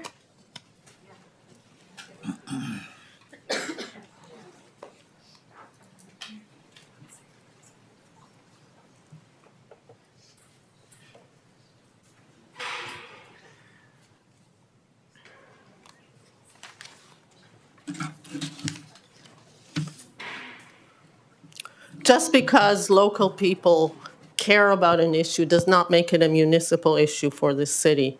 A resolution that focuses on the war about Israel to the exclusion of other wars and conflicts involving Muslims and people of other religions is bigoted. The focus on the smallest country in the world with one of the smallest populations, Israel, who's defending itself from a genocidal terror organization, Hamas, shows nothing but hate. Israel is the only democracy, a multi-religion country in a region of 22 Arab countries. There are more than 1.2 billion Muslims, over 470 million Arabs. There are just less than 16 million Jewish persons in the whole world. The purpose of the resolution is anti-Semitism. It minimizes the horrific brutality of what the Palestinians did on October 7th. It says nothing about the need for Hamas and the jihadists and Palestinians to renounce their genocidal goals and recognize the legitimacy Thank of you. Israel. Thank you. Abby?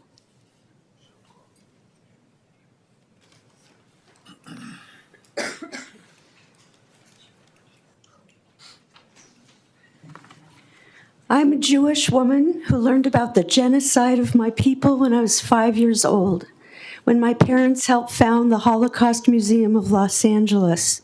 I've been part of the Bay Area Jewish community since 1984. I'm ashamed that Israel is inflicting a horrific bloodbath on the Palestinian people of Gaza. I'm sick of watching parents running with lifeless children in their arms, of looking at crushed children, of watching tanks and sharpshooters firing on people seeking shelter. It's not about self-defense. It's about revenge and about ethnic cleansing of Palestinians through bombs and deliberate mass starvation. It's clear that this is an ongoing genocide. Like the righteous Gentiles who helped save many of my people during the Holocaust, I urge you to stand from a place of integrity and support a bilateral permanent ceasefire resolution. Thank you. Thank you. Ami? Ami? Ami?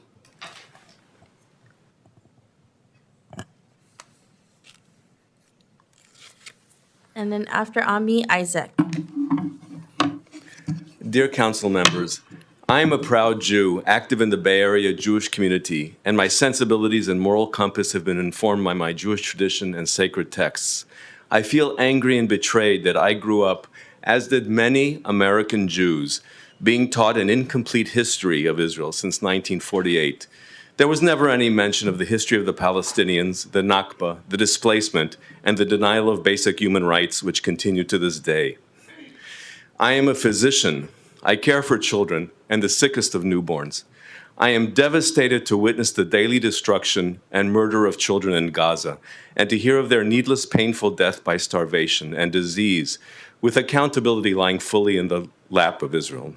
I am a father heartbroken to see daily images of orphan children traumatized for life, of lifeless children in their arms. For this and much more, I cannot stand idly by.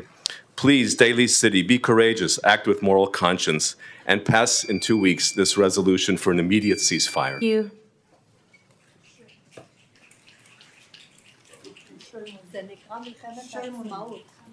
Please, can you please hold the comments in the crowd and respect the speakers? Thank you very much.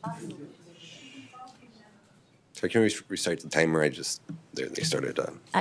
Please respect in the crowd. This is what we're asking for. Thank you. I'm a Jew and I'm begging you to vote for an immediate and permanent ceasefire. I've heard and repeated a trope that voting for a ceasefire is anti-Semitic. That's simply not true. The word anti-Semitic disempowers and neglects Arabs who are in fact Semites. So I'll be referring to the phrase hatred of Jews instead, all right?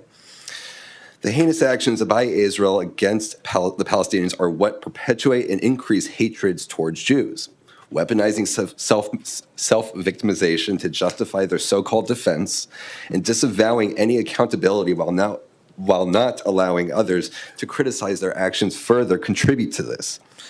Oh, how the oppressed have become the oppressor. And also further actions of mowing the grass. If you're not familiar with that, it's the periodic military incursions into Palestinian territories to kill and destroy over many years. Began in 2006 in Lebanon, 2008 Operation Cast Lead, 2012 Pillar of Defense, 2014 Operation Protective Edge. Thank you. Charles, please, the comments. Please, the comments.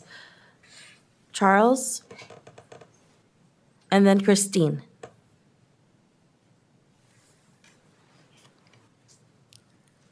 Musa Tariel.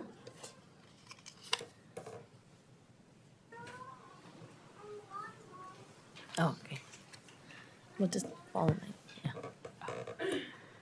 Hey everyone, I'm Christine. I'm an educator here in the Bay, and honestly, I'm going to take my educator hat off. I'm going to stop with stats and just talk about every day. Seeing the students that I work with, I think about the fact that 250 people are dying every day, and I think that that's bigger than my entire elementary school. And I'm just shocked. I'm shocked by everything I'm seeing. I'm shocked and heartbroken that we're here many months later and we're still having this conversation. And I'll be here in 2 weeks urging you all to please pass that ceasefire resolution. Thank you. Thank you. Hi, I'm Musa with CARE, the Council on American Islamic Relations, and we want to echo our friends in the Daly City community and urge you to pass the ceasefire resolution next meeting. Over 40,000 civilians in Gaza have been killed, the majority of whom are women and children. Israel is currently bombing 1.5 million civilians trapped in Rafah, 600,000 of which are children, and they have nowhere left to go.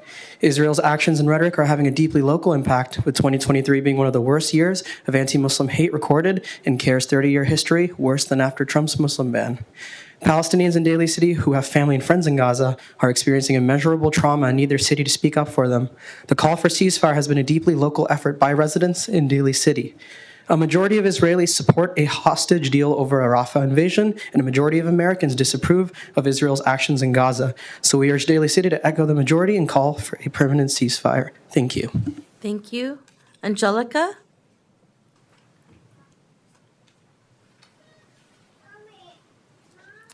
After Angelica, Sam. Sorry, that's my child.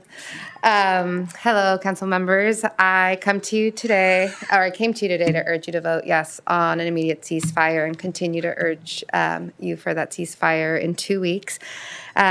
Based off of all the things you've already heard today, I grew up in Daly City. I live here now with my family. I'm also an educator. And I'm so proud of Daly City. Since I've grown up here, all the things that you've heard today, all the things you do for mental health, all the things you do for educators, all the things you do for nurses, fill me up with pride. And I want to continue to be proud of being from the 650 when we vote yes on a ceasefire. Thank you. I'll see you in 2 weeks. Thank you. Sam? And then Manufo.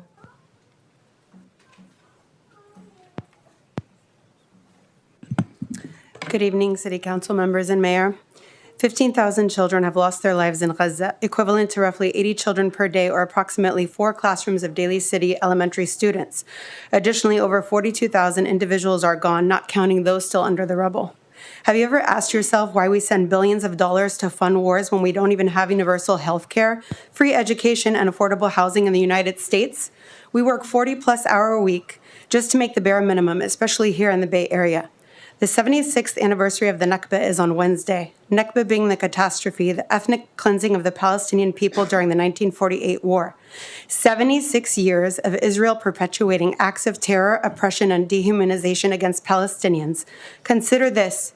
If you endured 76 years of occupation, wouldn't you resist? Palestinians have persistently fought for liberation because we are resilient and will not give up until Palestine is free. We demand an immediate, lasting ceasefire and urge you to stand on the right side of history by passing the resolution without amendments in 2 weeks. Thank you.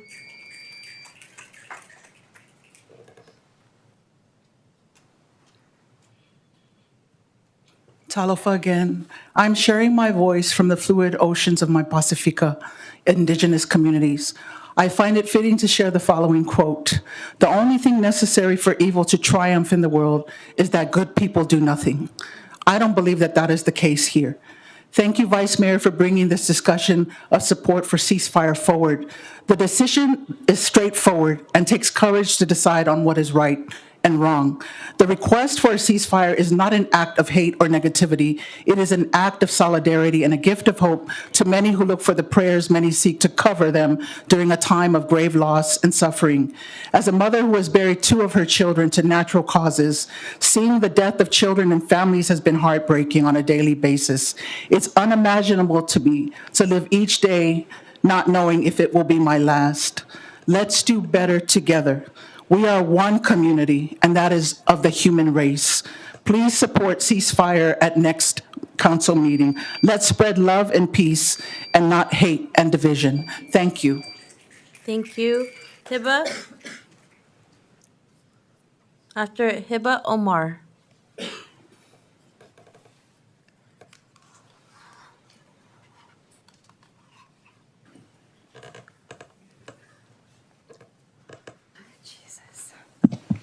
Good evening, Council. I am here today on the 200th day of genocide. 220th day. 220 days? We can't even pass a ceasefire resolution? Are you okay with genocide? You don't have to be a legal scholar or someone who specializes in the study of genocide to understand that this is a genocide. The ICJ ruled that Israel is committing genocidal acts and ordered them to stop. This is a court of law that is higher than this council that called this a genocide. Please get it together and pass a ceasefire resolution in 2 weeks. We are 220 days into the genocide of my people in Gaza. Over 15,000 children have been murdered. Half or most of you are parents. Imagine if it was your child. Now times that by 15,000. How would you feel? I'm frankly tired of seeing dead children like this one that I will show you. I know my time's about to be up. I'm tired of this. This should not be okay. Thank you.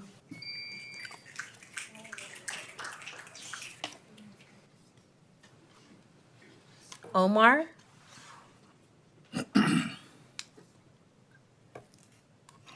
Albie? After Albie, Amber?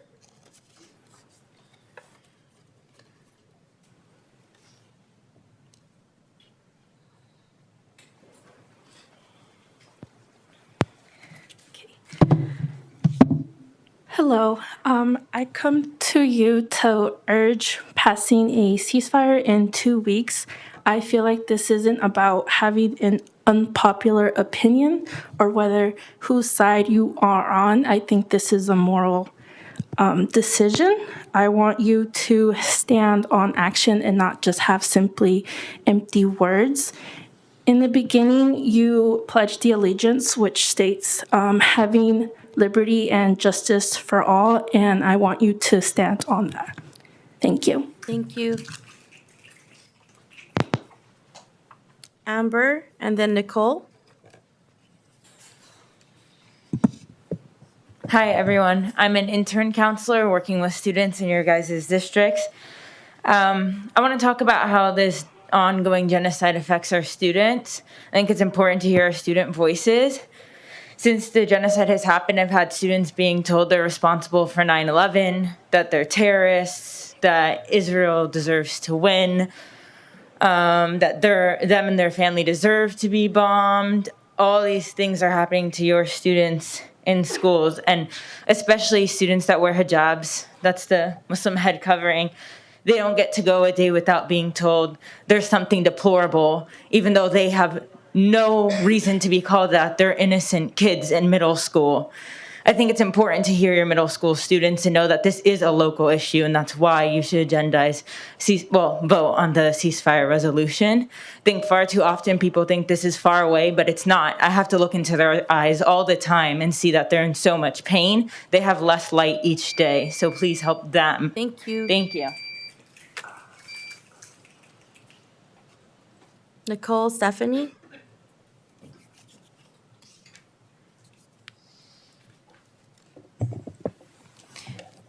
Hi, council members. Ooh, that's a lot. I'm an organizer with Anakbayan in Daly City, a grassroots organization by and for Filipino youth and student workers for their rights and liberations. I would like to encourage you all to pass the ceasefire resolution at the next meeting to represent you are all genuinely serving Daly City. I seen you all at the sit-in strikes, to doing community service at the church, so a ceasefire resolution will benefit our community. When you pass for a ceasefire resolution, you're telling us that you're not abandoning us and our needs in this housing and debt crisis to use our taxes and make a profit in war like Biden is doing. 106 billion money of our taxes on March 6th went to a military arms deal to Israel and to further Zionist occupation. This money could have gone to alleviate student loans at CSUs. They could have alleviated and made sure that we are meeting our basic needs without a second job. So if I could ask you to make sure that the ceasefire resolution doesn't drag us into war, doesn't drag our tax monies into war. Thank you. Thank you, Stephanie. And then Jay. Good evening, Council. I'm here once again to request that you vote yes on an enduring ceasefire resolution.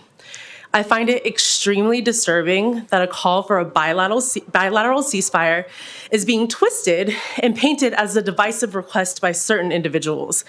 I'm not sure where y'all are from, but where I'm from, killing people, especially kids, is bad. And calling for an end to that is called basic human decency. To insinuate that killing children should be allowed because of the political power and agenda of adults is truly disturbing. To excuse the atrocities happening in Gaza on the premise of history or even October 7th is disturbing. Any decent human being wants to see an end to the carnage against an innocent population. Please align with basic decency and vote yes. I'm asking you to not allow killing Palestinian babies to be normalized. I'm asking that you not allow the dehumanization of Palestinians to be normalized. Thank you. Thank you. Jay, and then Rami. Good evening. Vote yes for a ceasefire in 2 weeks. You can't conflate Judaism with Zionism. They are not the same. Zionism is a political ideology. Today's Zionism is 1930s Nazism rebranded. Criticizing Zionism and the pariah state of Israel is not anti-Semitic. The protests here don't even compare to the anti-government protests that have been going on in Israel. We know you've received the typical Zionist propaganda emails. Don't fall for their self-created victimization or how a ceasefire is divisive and their bogus cries of it being anti-Semitic. The world has woken up, they're taking notes, and you should too. It's hard to even comprehend how these Zionists drove to a city they don't even live in to advocate for the continued murder of innocent women and children. These people have lost their souls and any morality they ever had. Please vote yes, free Palestine. That was anti-Semitism. Thank you. This is anti-Semitism. We're not even Zionists. How's that? This is not okay. This is not okay. That's illegal. This is not okay. It's against the law. This is against the law. It's against the law. But It's a freedom of speech. He's been everywhere and he's cursing us the same thing. But he chose the real face, you know. Hello, City Council. I ask a question to the world. When do we have to convince the world that Palestinians are humans? When do we have to convince that Palestinian women, men, and children are like any other humans? Over 42,000 people have been murdered. 15,000 of those deaths are children. Why do we have to convince this? Why? The blood of the murdered Palestinians in Gaza right now speaks for itself. My question is, till when do we have to convince the world that Palestinians are like any other humans? As Sultan Saladin had said, I warn you of shedding blood, indulging it, and making a habit of it. For blood never sleeps. Thank you. Thank you, Natalie. And then Ari.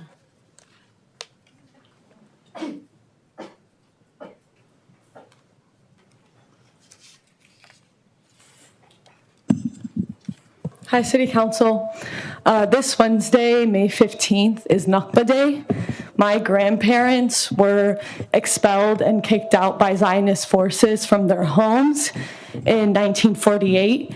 and they all ended up being internal refugees in Gaza. If you ask yourself today, why are there refugee camps in Gaza, is because a lot of the Palestinians that were expelled 76 years ago are living in those refugee camps in Gaza, meaning that their homes were outside of Gaza. They are internal refugees. We are here after almost 230 days of genocide. Over 40,000 Palestinians have been killed in Gaza by the Zionist entity. We are here asking for that to stop. This is not a complicated issue. It shouldn't be a complicated issue, and it shouldn't be something hard for you guys to pass, to call for an end in violence and an end in killing of innocent people. Thank you. Ari, then Pat.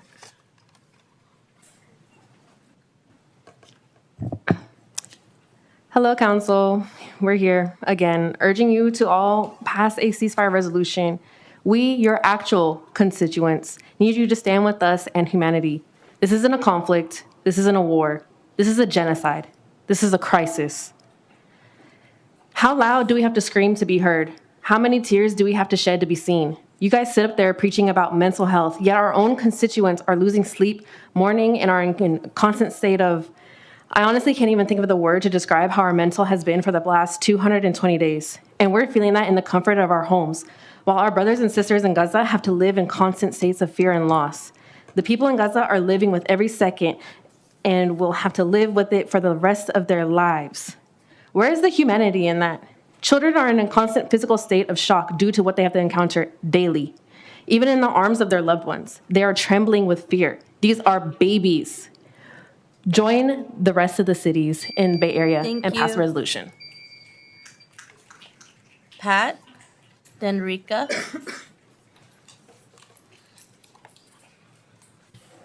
Hello, magandang gabi po. I'm Pat, I'm a worker. I'm a former resident in the Daly city, but I'm encouraging the city council to vote yes on the ceasefire resolution at the next city council meeting. As we see, there have been different cities around the Bay Area, such as East Palo Alto, South San Francisco, where I currently reside, have passed resolutions. Daly City can seize the opportunity to stand on taking the right side of history by taking a stand against genocide and to stand for just and lasting peace. If we believe in the impacts of the local to the global, we must understand the impacts of the global to the local and the role that we can play. That being said, Daly City for ceasefire now. Thank you. Rika, then Justin. Hello. I'm an African American, a Filipina, a mother, a woman whose German Jewish grandfather was forced to flee his ancestral home of hundreds of years to escape the Nazi regime. But none of these identities or labels matter. As humans, we have a moral obligation to speak out against inhumanity, to condemn indiscriminate slaughter of innocent human beings, particularly of women and children. This is not a political issue. This is not a controversial statement. This is not anti-Semitism. It's the very least we can do from our safe, privileged corner of the world. Pass the resolution calling for free flow of humanitarian aid, immediate release of all hostages, and a bilateral and permanent ceasefire. Thank you. Thank you. Justin, and then Layla.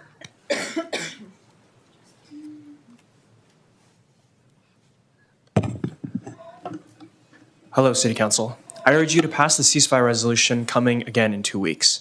Tonight, you've heard individuals telling you that the ceasefire resolution is not only bad for the city, and that it also doesn't represent your community.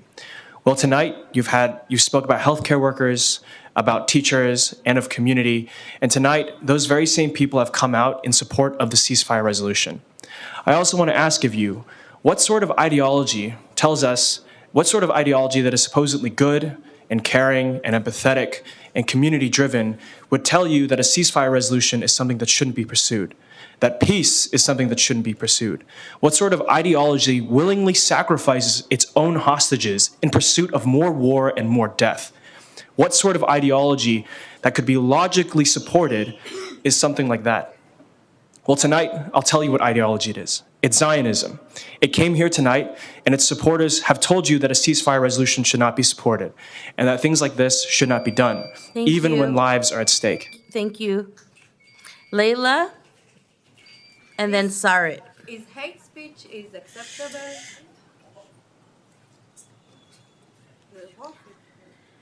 Hi, thank you so much. My name is Layla. I'm a high school teacher. I want to thank you for being so welcoming to everyone. And I just want you to know that there's incredible support in the community for a ceasefire resolution, in Daly City specifically, obviously. I want you to think, again, this question of what if that was your child? And there's this perception that those children's lives don't matter as much, or that they're disposable. If you support a ceasefire resolution, the humane voice inside of you, your heart, your mind, is saying, no, those lives are not disposable. If that was my child, I have 2 kids, I know at least one of you has children, we would be horrified, we would be enraged. Those children are no different. They are no different to be burned, to have their limbs amputated. It's not okay. And to someone who said, why is this being discussed? It should always be discussed. This is absolutely. Thank you so much, thank you.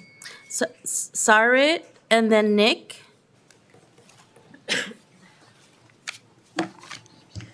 Dear Mayor and Council members, my name is Sarit, and today I'm representing thousands of Israeli and Jewish members in the Bay Area that are opposing the inflammatory ceasefire resolution. I'm holding in my hands letters from residents that are afraid to attend in this meeting because they were physically and verbally attacked and even got death threats in other city meetings. Today, the UN published a report showing that the number of casualties officially reported by the terror organization Hamas are inflated and widely exaggerated. It is time for you to stop this madness, the hate toward Jewish people and Israeli. How can you see the Hamas terrorists killing children, raping women, slaughtering men, and cooperate with them? This is a simple question. Are you pro-terror or against terror? Every ceasefire resolution weakens the society and gives the terror a prize. Jewish people were always victims of anti-Semitism in any places they were. It is so sad that... Thank you. Thank you. Thank you. Thank you. Thank you. Nick Achapinti. Yeah. I'm sorry, everyone has the same amount of time. This is how we're doing it here. Nick Achapinti. Yeah, thank you. So we're here, and it has been 7 months. Has been 4 months since San Francisco passed resolution, more since Richmond and Oakland, and 4 days about since last week, South San Francisco. 3 days ago, the United Nations passed resolution, actually a motion to grant Palestine additional rights in the United Nations. Here we are on the eve of many graduations as a high school teacher and a graduate of a local university here in San Francisco State. I want to honor and respect all the work and energy and sacrifice of our students and the calls from faculty across the nation to drop all charges against students who have exercised their civil rights and civil disobedience to make a statement that lives of Palestinians and those across the world, and that this massacre going on, this genocide, needs to come to an end, and reparations must be made, and that we need to make sure that we're disclosing and divesting from these things going on, like the International Court of Justice has been saying. Thank you. So please vote yes on the ceasefire resolution. Thank you. Elena Fernandez. Then Liat. Thank you. Since the violent onslaught on the state of Israel, we have been living in a topsy-turvy world. The ceasefire resolution, the college violence, the flipped norms, and more is proof to it. Every state violated by its enemies has the right to defend itself. Hamas is a registered terrorist group, and it has to be fully eradicated. As all terrorists, Hamas is a savage coward that hides and operates in the densely populated area. If you all really care about the Gaza and its populace, call for the following. Number one, immediate release all the hostages without ifs and buts. Number two, Hamas to step out of hiding and be tried as war criminals. And number three, revise the school curriculum in Gaza in their propaganda against Israel. And another thing I want to say, before considering the resolution. Thank you. Thank you. Liat and then Fernando. Hello. Just to mention, today is Jewish Heritage Month. Nobody mentioned that. It's, of course, should be ignored. So, what? Yeah. I want to tell you a little bit of how it is to be a Jewish in the last few months in the Bay Area. On October 7th, it was a traumatic event for me, for my family in Israel, and for my community here. We were shocked to discover what happened, and then to discover that there are people around us that cherish and celebrate and glorify Hamas actions, these barbaric actions that I couldn't imagine that anybody around me would worship.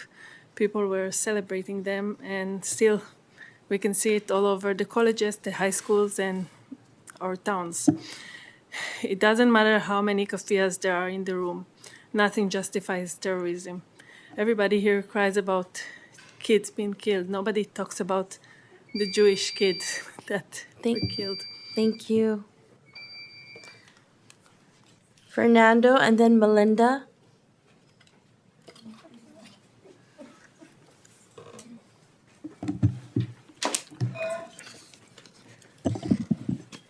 Good evening, Council and Council members. My name is Fernando. I am a Filipino with family that's been here in Daly City since the 70s and late 80s. Before I begin, I want to wish Teresa Proaño a speedy recovery.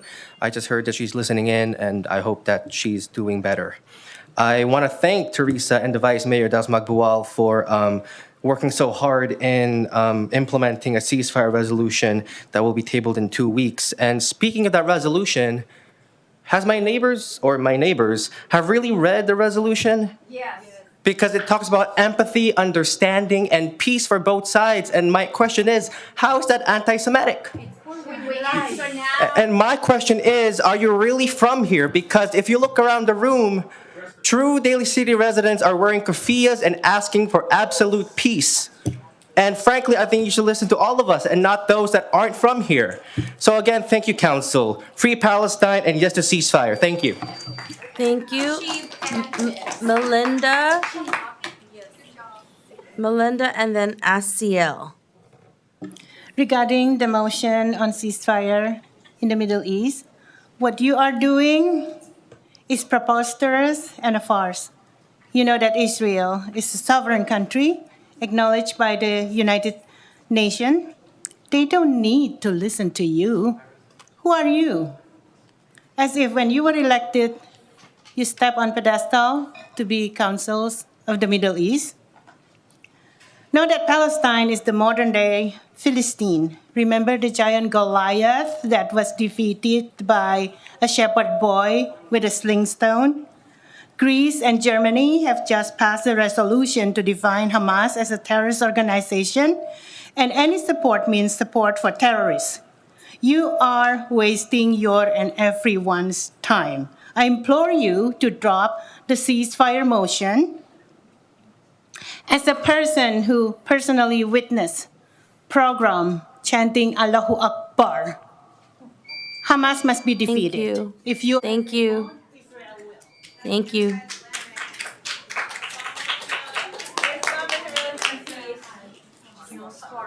Asiel and then Joshua.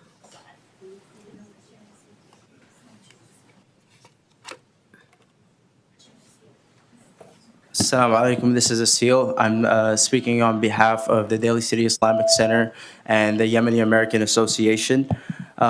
This didn't start on October 7th. before October 7th, Gaza was the largest open-air prison.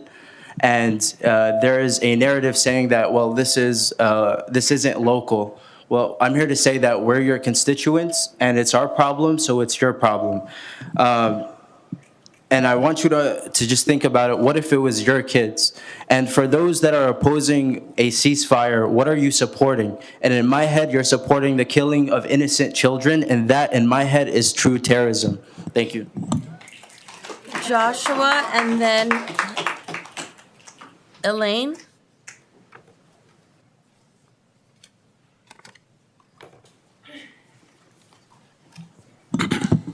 Thank you. My name is Josh Parker. I'm also a physician who takes care of children. And I'd like to take this moment, like my co-speaker here mentioned, to celebrate Jewish American Heritage Month. Jewish American suffragists, activists, leaders marched for civil and for voting rights. Jewish American scientists, doctors, engineers have made scientific breakthroughs that make our country great. Jewish Americans have served in military uniform, in groups like yours, and on our highest courts. So this Jewish American Heritage Month, we honor our Jewish Americans who've never given up on the promise of the nation. We celebrate the contributions, culture, and values that they have passed down from generation to generation and that have shaped who we all are as Americans. We remember that the power lies within each of us to rise together against hate, to see each other as fellow human beings, and to ensure that the Jewish community is afforded the safety, security, and dignity. Thank you. Elaine, and then Joe Murray.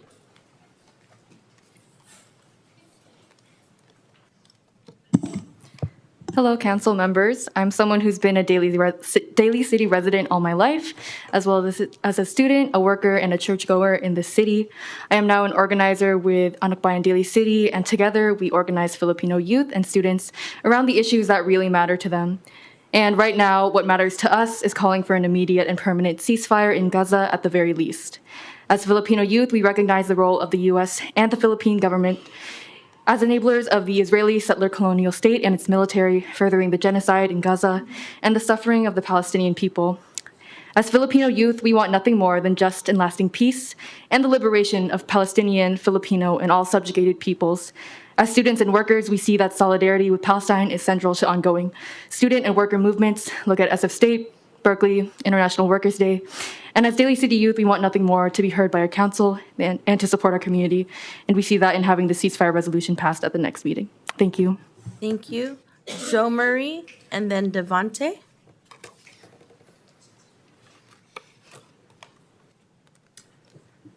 Hello, City Council. I'm also an organizer with Anak Bayan Daly City, and we urge the City Council to vote yes on a ceasefire resolution in 2 weeks. According to the U.S. Campaign for Palestinian Rights, about 1,162,969 Daly City tax dollars go annually to fund Israel's ongoing occupation of Palestine. And just yesterday, U.S. Senator Lindsey Graham encouraged the U.S. to give nuclear weapons to Israel. Locally to nationally, this is deplorable. The working class Filipinos of Daly City refuse to have our tax dollars go to Israel's genocide of Palestinians. We should demand our tax dollars fund services like supporting healthcare workers at Seton, better education for our children, comprehensive mental health services, centers for migrant communities, pro-people services, and not genocide. Our community has a say. Please vote yes in 2 weeks. It's an expression of the values of Daly City and an echo of peace-loving people all over the world. Ceasefire now. Thank you. Thank you. Devante, then Steve.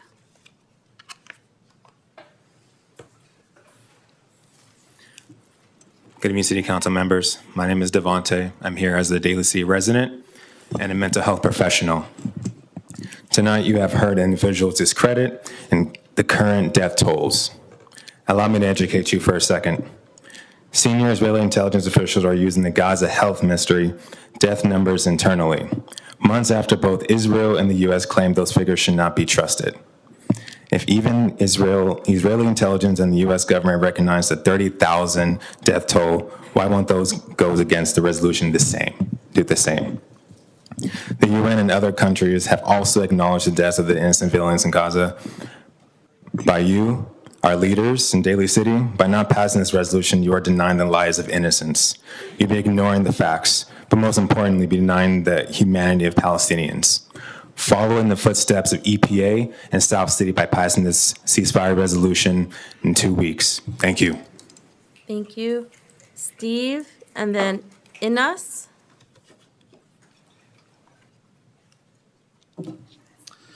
Good evening. Like your vice mayor, I'm an educator at San Francisco State. And in my 25 years at San Francisco State, I've had hundreds of students from Daly City in my classes. Some of these students have been spending the last 2 weeks camped on the lawn at school in a movement for peace.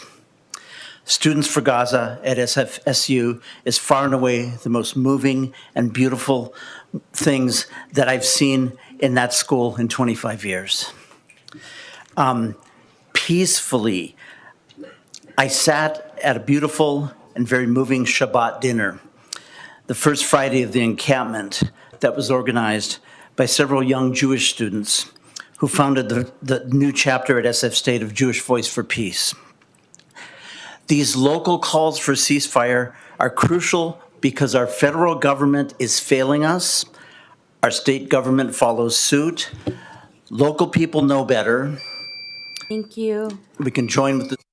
Thank you. Thank you. Ines, and then Zach. Good evening, Mayor and Council. Imagine driving from Daly City to Menlo Park. That's 25 miles long. The same length of the Gaza Strip, where more than 1 million children are trying to survive. The number is more than the children in the entire state of California. Children in Gaza are not celebrating Mother's Day, but mourning the loss of their moms. Children are not going to doctors' offices for regular checkups, but rather to cut off injured limbs. Children are not listening to nursery rhymes, but listening to the buzzing of drones all day and night, waiting for their turn to die. Children are not eating sandwiches, but instead sandwiched to death between concrete buildings. Children are not playing in playgrounds, but playing with white body bags instead. Children whose cries are not because they didn't get the toy they wanted, but because they wonder why the world is ignoring their cries. Children whose growling stomachs are not because they missed lunch, but because they are being starved to death, waiting for the miles and miles of thousands of trucks being blocked at the border. Please support the ceasefire resolution in 2 weeks and help end the genocide of Gaza. Thank you. Thank you. Zach, and then Nathan. I'm reading the cards. There's certainty that no one's speaking twice here. I just want to say that to my council member who just asked that if people are speaking twice. There's no one that is speaking twice. Thank you very much. So who's the person that I called? Nathan, and then Zach. Please come up.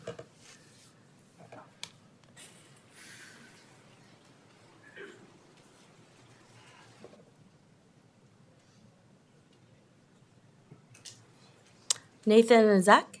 Oh, okay. Then we'll go with Alicia and then Chad.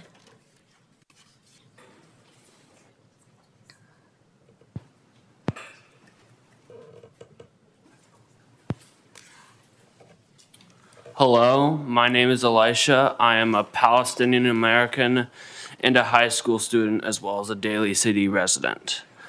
I stand here today not to talk about you approving a mural or funding for the construction of a building. Today, I talk about genocide. We speak of the loss of nearly 35,000 people and another million facing starvation. In California alone, there are roughly 29,000 of us in the diaspora, all of us grieving for the loss of our friends and loved ones. While students here in Daly City prepare for exams, students in Gaza are being bombed. Please do your part to end the massacre of over 14,000 children. Vote to end the ceasefire. Please vote for a ceasefire in 2 weeks. Thank you. Priscilla, and then, Chad, please come up, yeah. Hi, I'm Chad, and I'm a Daly City resident. I'm here today to ask the elected officials of Daly City to represent the values and ideals common to the people of Daly City, to vote yes on the ceasefire resolution. This isn't complex or divisive. The people of Daly City believe in universal human dignity. We believe that every Palestinian life is precious, that displacing, starving, and killing people is wrong, and we certainly don't want to pay for it. Did you know that out of the 10 major human rights treaties, the U.S. has only signed 8 and ratified even less at 4? Daly City was one of the first cities in the United States to support a treaty that the U.S. hasn't ratified. This council passed a resolution to support the Convention on the Elimination of All Forms of Discrimination Against Women. Mayor Manalo, when you were reappointed mayor for the 3rd time, you said that you had learned to listen to the pulse of the community. Thank We you. asked you to vote for it. Thank you. Priscilla, and then Lulu. Hi, thank you for this time. I am a former human rights worker, a mother, and a resident of Daly City, and I'm here to ask you to support the ceasefire resolution in 2 weeks.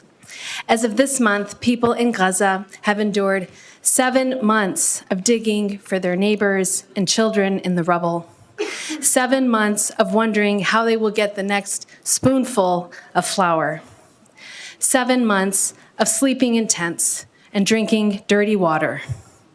As a mother, I have been shocked to learn that more Palestinian children have been killed since October than in 4 years of conflict worldwide, and that 17,000 children have been orphaned. Every day, another 37 mothers die. A vote for ceasefire is a vote to end this suffering. It is a vote that says civilians, and especially children, can never be legitimate targets. Please vote for ceasefire. Thank you. Thank you. Lulu, and then Lauren. Good evening. I'm a lifelong resident of Daly City. My family has been in Daly City since 1973, and I've attended Daly City public schools my entire life. I'm here to urge you to vote yes to follow in the footsteps of South San Francisco and pass a resolution calling for a permanent and immediate ceasefire in Gaza. Before I continue, I want to take a moment to extend a belated Happy Mother's Day to everyone. I also want to shed light on the heartbreaking reality faced by mothers in Gaza on a daily basis. 37 mothers have tragically lost their lives each day over the past 220 days, equating to 2 mothers per hour. 180 women every day endure childbirth under unimaginable conditions. Women are having C-sections without anesthesia. Can you even fathom such pain? Today, I implore you, not just as mothers, daughters, or council members, but as human beings, to use your influence to advocate for humanity. It's time to leverage your power, your moral compass, and your voice to end the suffering by passing a permanent and immediate ceasefire in Gaza. The choice is simple. Thank you. Thank you. Lauren? She did not speak yet. She did not speak yet. Let's, I know that there's a lot of speakers here, but she did not speak yet, very clearly. Thank you. Andy? Oh, who's the next one? Lauren? Lauren?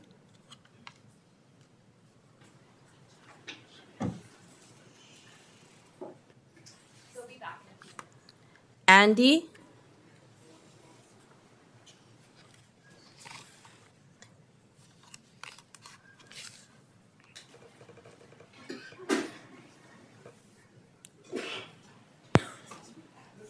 Is it Andy and then Cam? Okay, if your name is not, if you're not here, we're gonna keep going. Andy, Cam, then Umaya.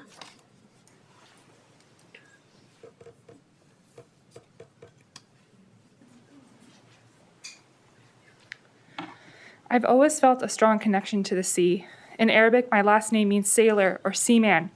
For generations, my ancestors sailed the Mediterranean in search of fish and adventure. My grandfather Musa was born in a sleepy fishing town called Tantura, just south of Haifa. When I was a child, my grandfather told me of stories of how he would swim through the blue-green waves to 2 nearby islands. On a clear day, you could see all the fish swimming through the current. He and his brother would see who could hold their breath for the longest. In the summer, they'd eat fruit on the beach and watch the waves until the sun set. When the Nakba happened in 1948, he was a teenager. My grandfather died in exile. He lived the rest of his days as a refugee, a man without a home. What remains of the sleepy beach town of Tantura and its people lies beneath the rock and asphalt under a resort parking lot. Please pass a ceasefire resolution in 2 weeks' time without amendments. Thank you. Thank you. Umaya. And then Amina. Hello, I ask you to pass the ceasefire resolution. As the pro-genocide side has said, we may be too stupid, or you're probably too stupid too. We're not allowed to think about this. We're too stupid to think about it.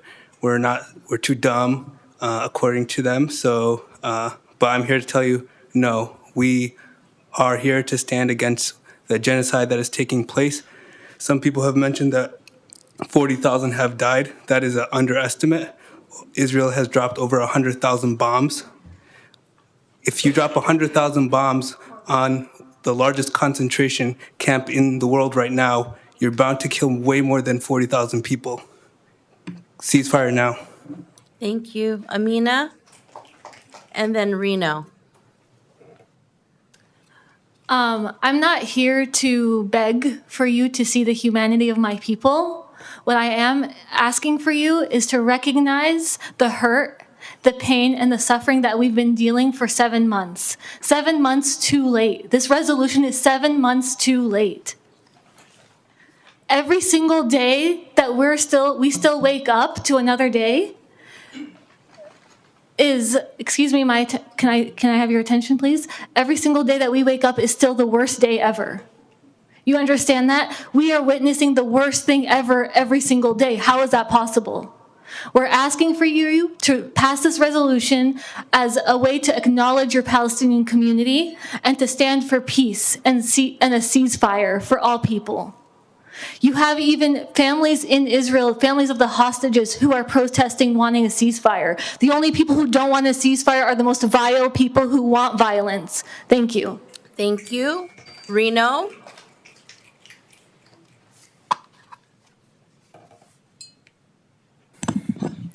Good evening, Council. I'm present tonight as a lifelong Daly City Pacific Islander resident and older cousin to Palestinian Samoan American kids who live right here in North County. And with that in mind, I am also present because I understand that freeing Palestine means freeing Congo and freeing West Papua in the Pacific, because our fight for liberation is one. So when we can't afford time and luxury to hit our nation's capital for solutions, we look to you as the leaders that we voted for to be our voice. The discussion on how to coexist as counterparts and ethnic groups is needed, but it's a different discussion. We're here for ceasefire. We're here because we refuse to allow our tax dollars to be a prominent funder of genocide. We must divest from funding settler colonialism, senseless murders, and the killing of our kids in Palestine. And yes, I agree with the lady in pink. We are all here for peace, but we must first model that. And the ceasefire resolutions, I believe, are the first step toward that, so thank you. Thank you. Joshua, oh, he already spoke. Janelle.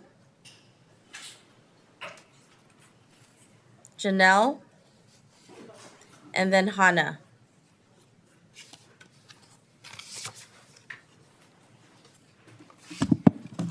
Good evening, council members. My name is Janelle, and I'm a member of Gabriela Daly City, a grassroots organization of Filipino women fighting for the rights and welfare of women, workers, and children in the Philippines and overseas. As we recently celebrated Mother's Day, we recognize the struggles of Palestinian mothers who have grieved the massacre, starvation, displacement, and outright violence against their children. We are no stranger to state violence. The aerial bombs that the armed forces of the Philippines used on peasant communities in the countryside of the Philippines are the same bombs that Israel uses on Palestinians. Since October 7, over 42,000 people in Gaza have been killed, over 15,000 of them children. Palestinian mothers deserve to be with their families, alive and well, and remain in their motherland. Salute to all the martyrs and freedom fighters in their struggle for genuine liberation. I urge you to vote yes on the resolution for a bilateral ceasefire in Gaza. Make a clear stance against genocide and be in support of the Palestinians. Thank you. And the right to live with dignity and respect. Thank you. Hannah, and then, Which yeah. Hannah? Hannah Senesh? Okay, I prepared something to read, but I'm not going to read it because all the lies that are spread here are mind-blowing. There's no genocide. Forget this word. There were 1,300,000 Palestinians in 1948. Right now there's 5.5 million Palestinians. So forget genocide, that's not happening. Who is talking here about the suffering of the Israeli kids, that they beheaded their families next to them, cook them in the oven? Excuse me?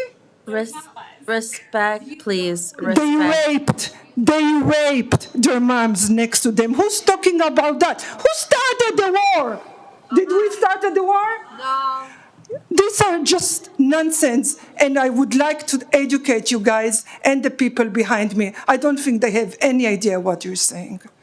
And my dad is an Auschwitz survivor. He and other 6 million survivors with gays, black people, and colored people were murdered. Thank you. Thank you. Thank you. Yaroslav. Actually,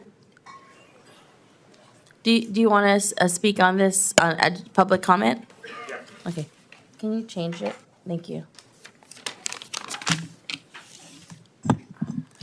I've been a resident of Daly City for 16 years, and I've spoken on this issue on prior occasion. While I still strongly believe such resolutions are not in the purview of city councils, it seems some cities have engaged in favoritism and not on doing the right thing by passing such one-sided resolutions. And so if you're considering similar action, at least make it an honest endeavor. Let's not pretend that only one side wants a ceasefire. That's a false narrative. Nobody, and I repeat, nobody here wants to see more innocent death on either side. We also want Israeli sons, daughters, brothers, sisters, fathers, and mothers to be back with their loved ones. We want a long-lasting ceasefire, and it's called peace. So if you also want peace, at least pass an honest resolution. One that includes a point about Hamas being gone from power, because without there won't be peace or ceasefire. And this is something that everyone in this room does not feel comfortable with. Well, they don't really want peace. And passing this resolution is nothing more than paying lip service. Thank you. Eretz Israel.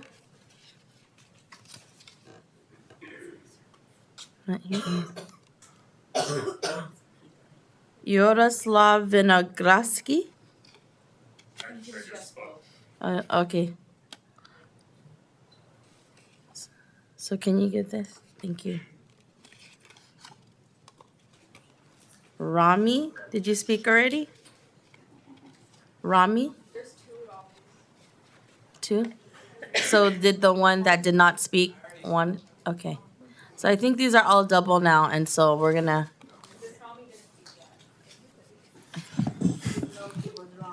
Good evening. Good evening. I find it hilarious that we still have to come here after, it's been 7 months. You can sit here and debate whether it's a genocide, not a genocide, murder, not murder. I mean, at the end of the day, we have about 100,000 people killed. Label it a genocide, label it, I don't know, like a day at the park. At the end of the day, 50,000 people are dead, 15,000 of them children. No, you can disrupt me as much as you want, but at the end of the day, those are the facts. So a ceasefire resolution ultimately halts the violence, and I can get heckled all day, but the facts remain facts. Are we going to perpetuate this violence, or are we going to stop it or stand against it? That is on your conscience, and that is what we are looking for you to speak on, council. Thank you. Thank you.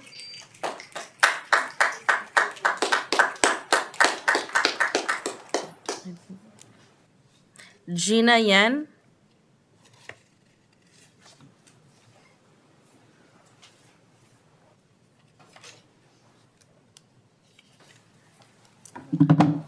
Hi, I'm urging you in 2 weeks' time to vote yes on the ceasefire resolution.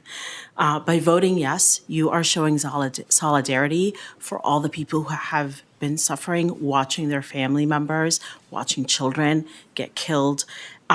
It's putting pressure to end the genocide, and it's declaring protection for Arabs, both Christian and Muslim, and also for Jews who have been standing against the occupation and the genocide.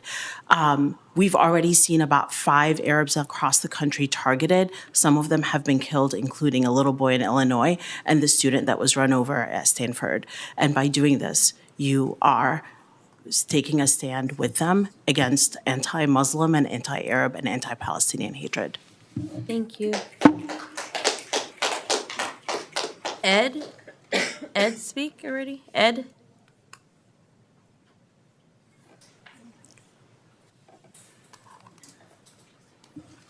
Good evening. So for my Hebrew-speaking friends in here, I will quickly quote a comment said by Yoav Gallant, the Minister of Defense of Israel, while describing his plan to siege Gaza. So he says, אנחנו מטילים מצור מוחלט עלי גזה. אין חשמל, אין מזון, אין מים, אין דלק. הכל סגור. אנחנו נחמים בחיות אדם, ואנחנו נוהגים בהתאם. I have ordered a complete siege on the Gaza Strip. There will be no electricity, no food, no fuel. Everything is closed. We are fighting human animals, and we act accordingly. Unfortunately, the government of Israel doesn't view my brothers and sisters in Gaza as humans. With that being said, it's crucial that we take a stand for peace and human rights today. I urge you to vote in favor of the ceasefire. Ala inna nasrullahi qareeb. Yes, certainly the victory of Allah is near. Thank you. Thank you.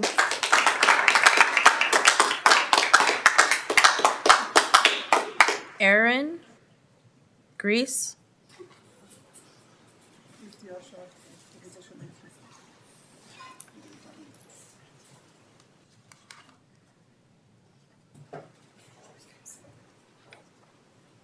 Not here.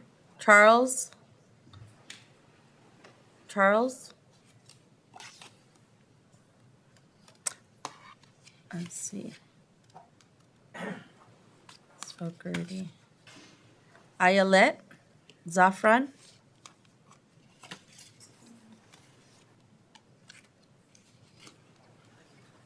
Melinda? She already spoke? Okay. I think these are all double now because of they did public comment. She didn't speak yet. She didn't? What is your name? Inga. Inga? Let me look if it's here.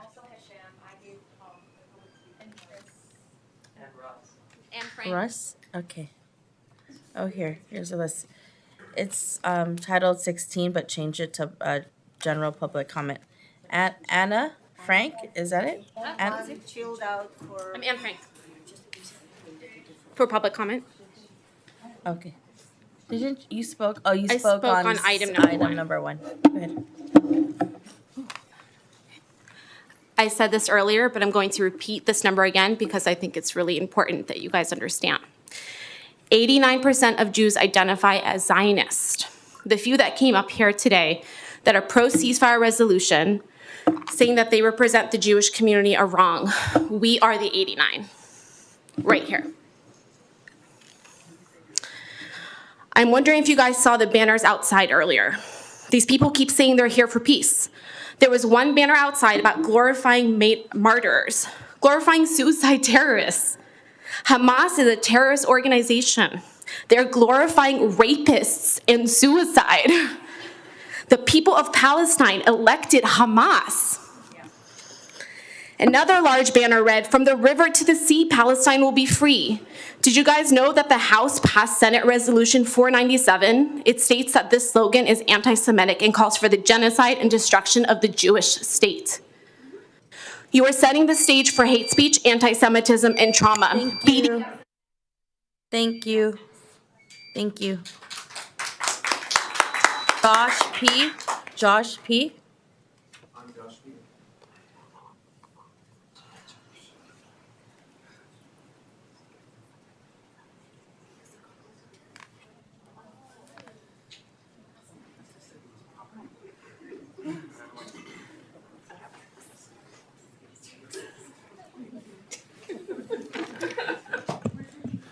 I'm here to push on your behalf the push bullet button and not brush it off.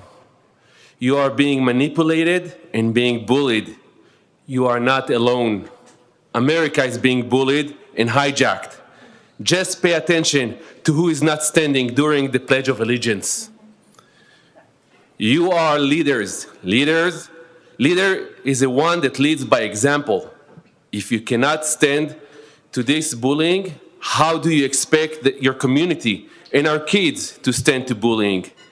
I left you 2 pieces of paper on your desk, which I urge you to take home and read. One paper talks about hijacking of council meetings and how you and your fellows are being manipulated, intimidated, bombarded with lies, and bullied.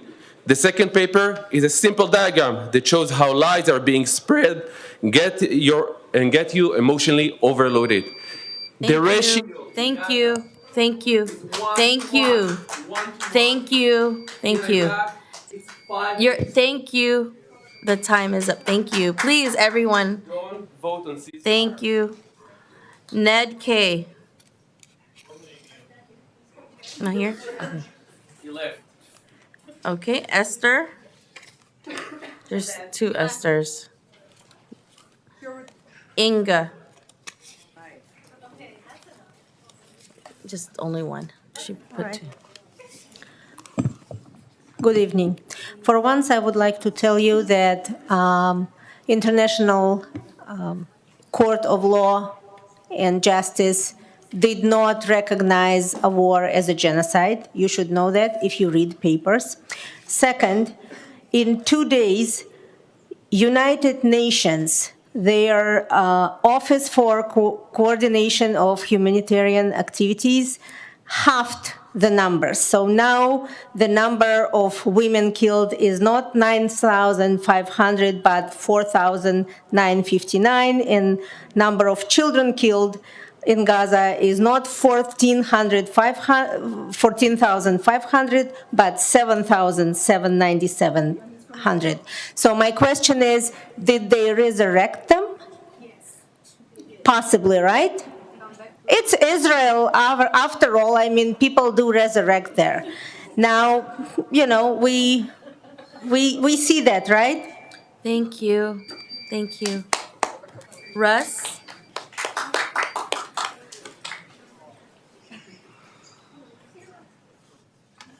Hi, my name is Russ. I'm born here at Seton Hospital and grew up on the South City, Daly City border. I just want to say that there are the folks who are from Daly City and there are the folks who aren't. It's been very clear for the past 2 months, and if you don't listen to the folks in your community, then you'll also be accountable to them in November. You'll also be accountable to whatever God or faith you believe in after turning your back on humanity. Or if you're atheist, then just the void. If you don't listen to the folks asking you to say no to a ceasefire resolution, you'll probably never see them again because they're not from this community. You won't see them at Ceremony or the top of the hill or at Seton. You'll probably only see them at other city council meetings around other Bay Area cities. Your community wants you to stand for the people of Gaza, a resolution that calls for a permanent bilateral ceasefire, release of hostages on both sides, and the free flow of humanitarian aid. Passes resolution like South City, East Palo Alto, San Francisco, Albany, Oakland, Richmond. The folks who came here over the bridge. Thank you. Thank you. Chris? Chris?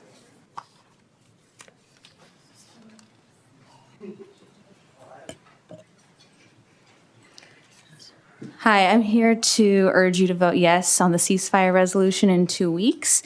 I don't understand why anyone would be against something that calls for releasing hostages on both sides. I don't understand why anyone would be against saying, hey, let's stop dropping bombs on children. The reality of the situation when it comes to Israel and Palestine is that there are people in this room that if I went back to live in the West Bank, some of the people in this room could also go back and live in the West Bank, and the Israeli government could give them a gun, and I wouldn't get one, and that person could kill me with impunity. That is the reality of Israel and Palestine, and yet we're in the same room right now. We're in the same room right now, and over there, we're not equal. I would be living under military law, and they would be under civil law. This is not okay, and you're passing a symbolic resolution. Of course, it's not going to solve it, but pass a symbolic. Thank you. Hisham? You already left? Hisham? Okay. Hisham, and then I think Ami spoke already, right? Ami? Good evening, everyone. I had a speech originally prepared. I want to acknowledge something. One of the core tenets of Holocaust denialism is saying the Holocaust never existed because, quote, the Jewish population was increasing at this time, which is eerily similar to what a previous person has said here today. Now, it's my time. Thank you very much. I have the time. I'd like my time back as well. Now, you can call it whatever you want. Don't call it a genocide. 50,000, let's say half of that, 25,000 people killed in a 7-month period. There is no justification for that. If someone were to say, I condemn the Holocaust, but the Warsaw Uprising was no, fascism is bad, genocide is bad, killing people is bad. There is a quote in the Talmud and in the Quran that says, he who takes one life is as if he has killed all of mankind. What if someone takes 10 lives, 1,000 lives? And in this Mother's Day, and I want my time back because I was rudely interrupted, in this Mother's Day, I want to honor all the mothers that have lost their children, all the mothers that can't see their children. I want to honor Hind Rajab, the 6-year-old daughter. Thank you. Thank you.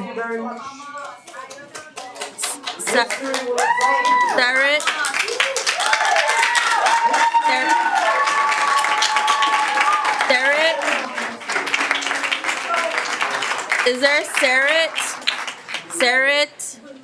Sarit? Oh, you spoke? Okay. I think that's all we have for public comment. We will now be moving on. What was your name? Let's see.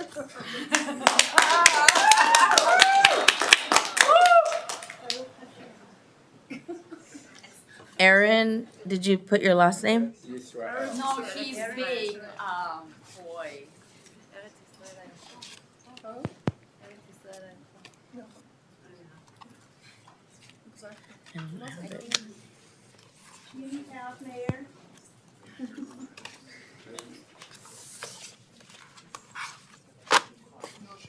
Yeah, I'm asking for respect in this room. What is your last name? Goldman? I don't see your card here, but if you want to speak, you could fill one out. May I? You can speak, but just make sure to fill out a speaker I card. did, but I could do again, okay? I don't have it here. Fine, I'll do it can you give after. me- Yeah, go ahead. And then fill it out after. Thank you. I want to say that there are many, many Jews who wanted to be here, but they were not able to come because they felt threatened and scared.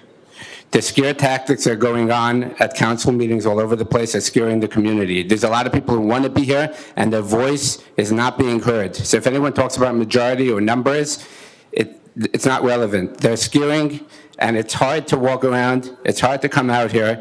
I'm uncomfortable coming here. Many people are uncomfortable here. The signs that were outside today, disgusting, despicable, and it's shocking that it was allowed here. Now to the resolution. If you think that the resolution is okay because it's mild, you have to remember, besides that not everything's accurate there, and it's not calling out Hamas the way it should be. And the fact that there is not going to be peace because Hamas is going to kill again and again and again, and it's impossible to make peace with someone who wants to keep killing you. We want peace, but we want real peace. You can't have peace with Hamas. If you sign a paper with them, it's not worth the paper that it's signed on because they promise that they will keep killing us. Thank you.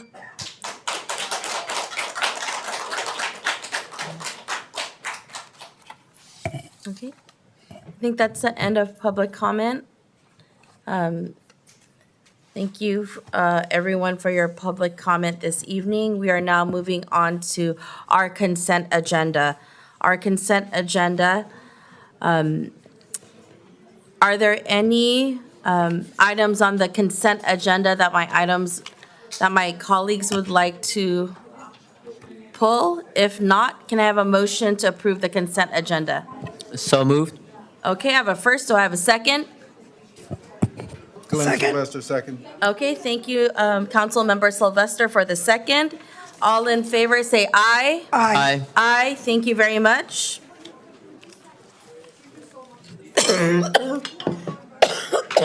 If I could please ask the public, we are now moving on to other business in our meeting. Thank you very much. Thank you.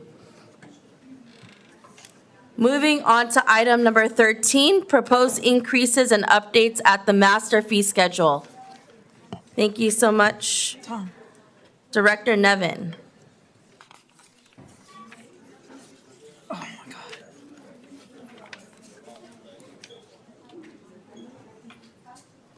Thank you. Good evening, Honorable Mayor, Dr. Vice Mayor, and council members.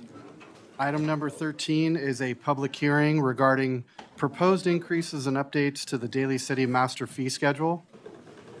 In 2022, finance staff consolidated departmental fee schedules. If you can please exit and walk outside because we are conducting our meeting, our business meeting, please. Thank you very much.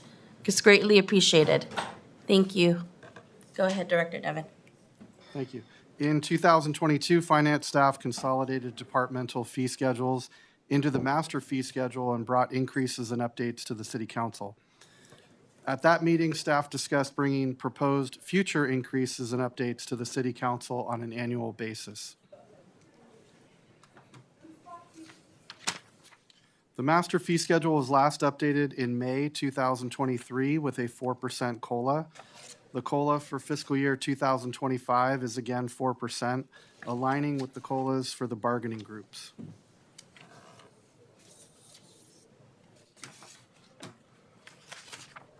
The majority of user fees in building, code enforcement, fire, planning, police, and public works are proposed to increase by 4% with a few exceptions.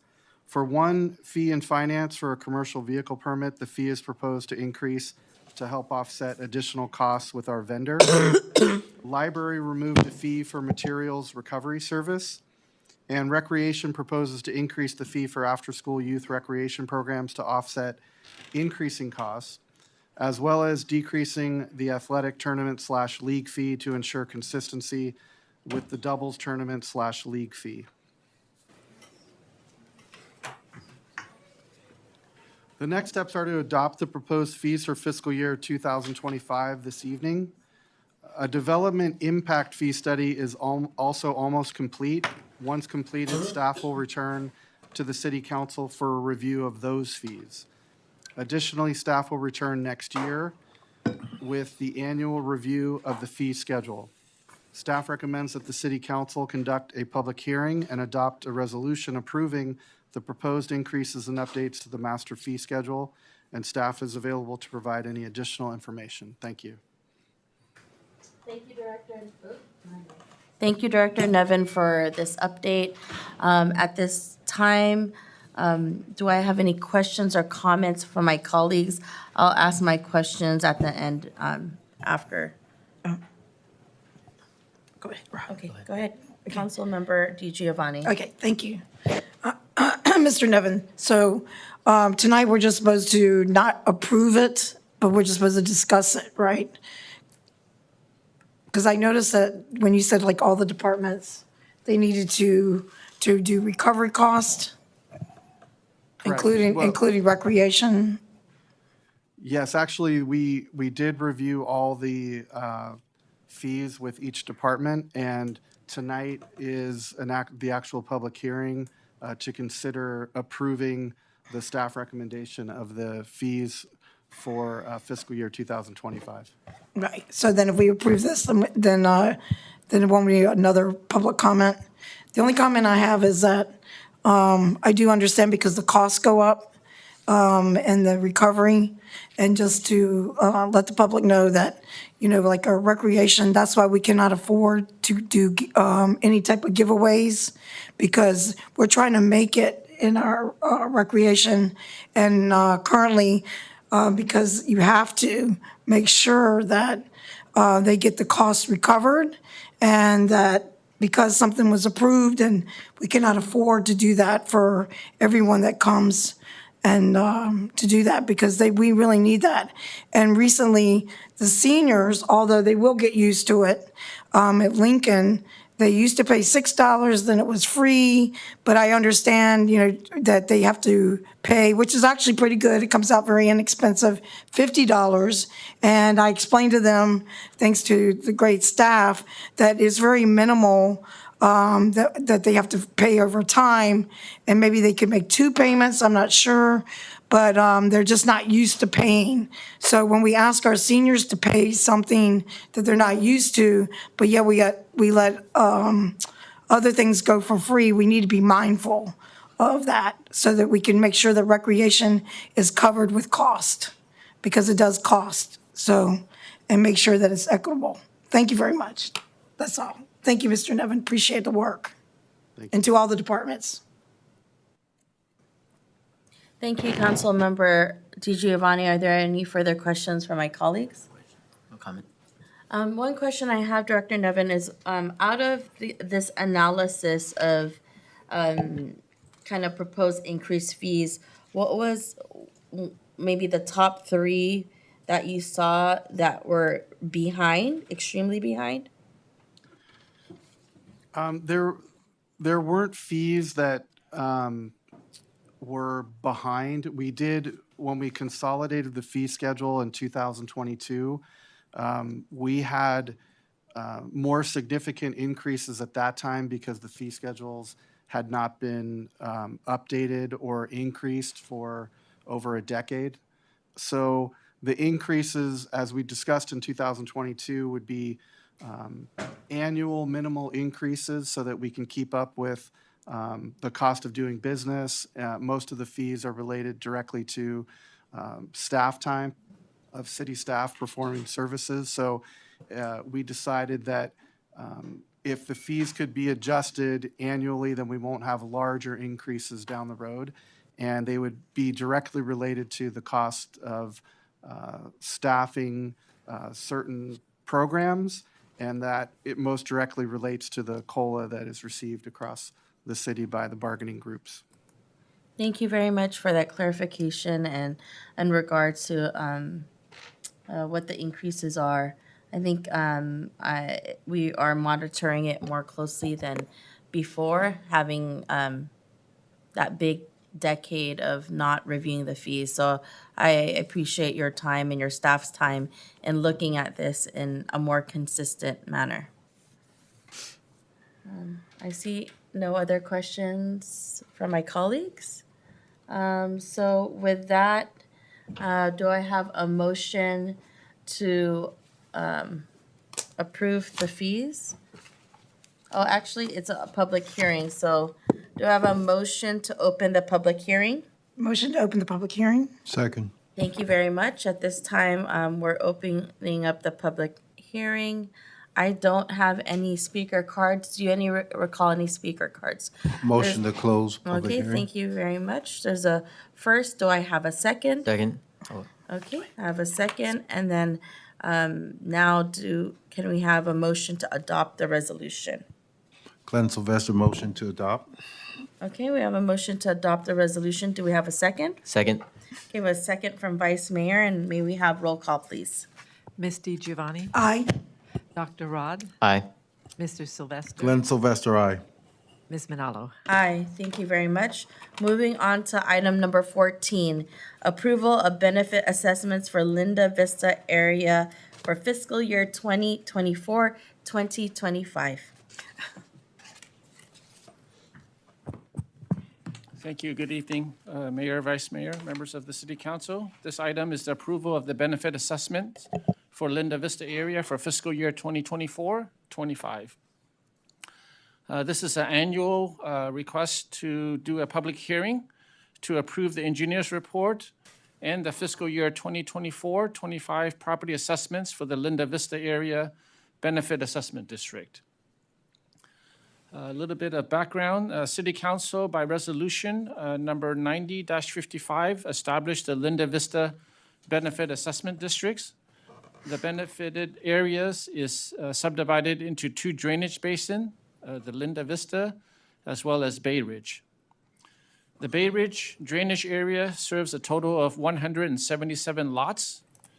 Improvements maintained with the Bay Ridge property assessments include stormwater detention basin, storm drain pipes in the public right-of-way, retaining walls, fences, a lighted pathway on the detention basin, which provides access to the Bayshore Heights Park and other minor facilities. The Linda Vista drainage area serves a total of 176 lots. The improvements within the Linda Vista area includes storm drain detention basin, storm drain pipes in the right-of-way, fencing, pathways, landscaping, and other minor facilities within the detention basin. These facilities are unique to the subdivision they serve, and they require special services in excess of the normal city maintenance. An engineer's report was filed with the city clerk's office on April 11, 2024, and it describes the services to be provided, estimated costs, and the basis and schedule of the property assessments for the fiscal year 2024-25. The assessments for both basins, Linda Vista and Bay Ridge, will remain unchanged from the previous fiscal year 2023-24. For the Linda Vista Basin, the assessment will be $151.13 per lot, and for the Bay Ridge Detention Basin, it'll be $100.46 per lot. Staff did advise the property owners of the proposed assessments and the availability of the engineer's report via mailing on April 11, 2024. Revenue from these assessments are appropriated to fund budgets of city departments responsible for maintaining the drainage basins and the related facilities, and also to facilitate capital replacement fund. So in summary, this is a public hearing. Staff does recommend that the City Council hold a public hearing and then also approve the Linda Vista Area Engineers Report and the benefit assessments for fiscal year 2024 and 25. That concludes my presentation. Be happy to answer any questions council may have. Thank you so much, Director Chu, for your presentation. At this time, I will ask my colleagues if they have any questions or comments for Director Chu. Seeing none, do I have a motion to open the public hearing? Motion to I have a, open. thank you very much. I have a first. Do I have a second? Second. I have a second. All in favor, say aye. Aye. Aye, thank you very much. On item number 14, I don't have any speaker cards on this. You recall any speaker cards, City Clerk? No? Motion to Okay. close. Thank you very much. We have a first. Do I have a second? Second. All right, second. And at this time, do we have a motion to adopt the approval of benefit assessments for Linda Motion. Vista? Motion to adopt? So I have a motion. Do I have a second? Second. I have a second by Councilmember Sylvester. May we have roll call, please, Madam City Clerk?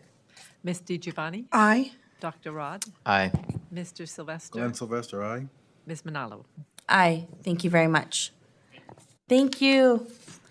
Now moving on to item number 15, City's HUD Consolidated One-Year Action Plan for Fiscal Year 2024-2025.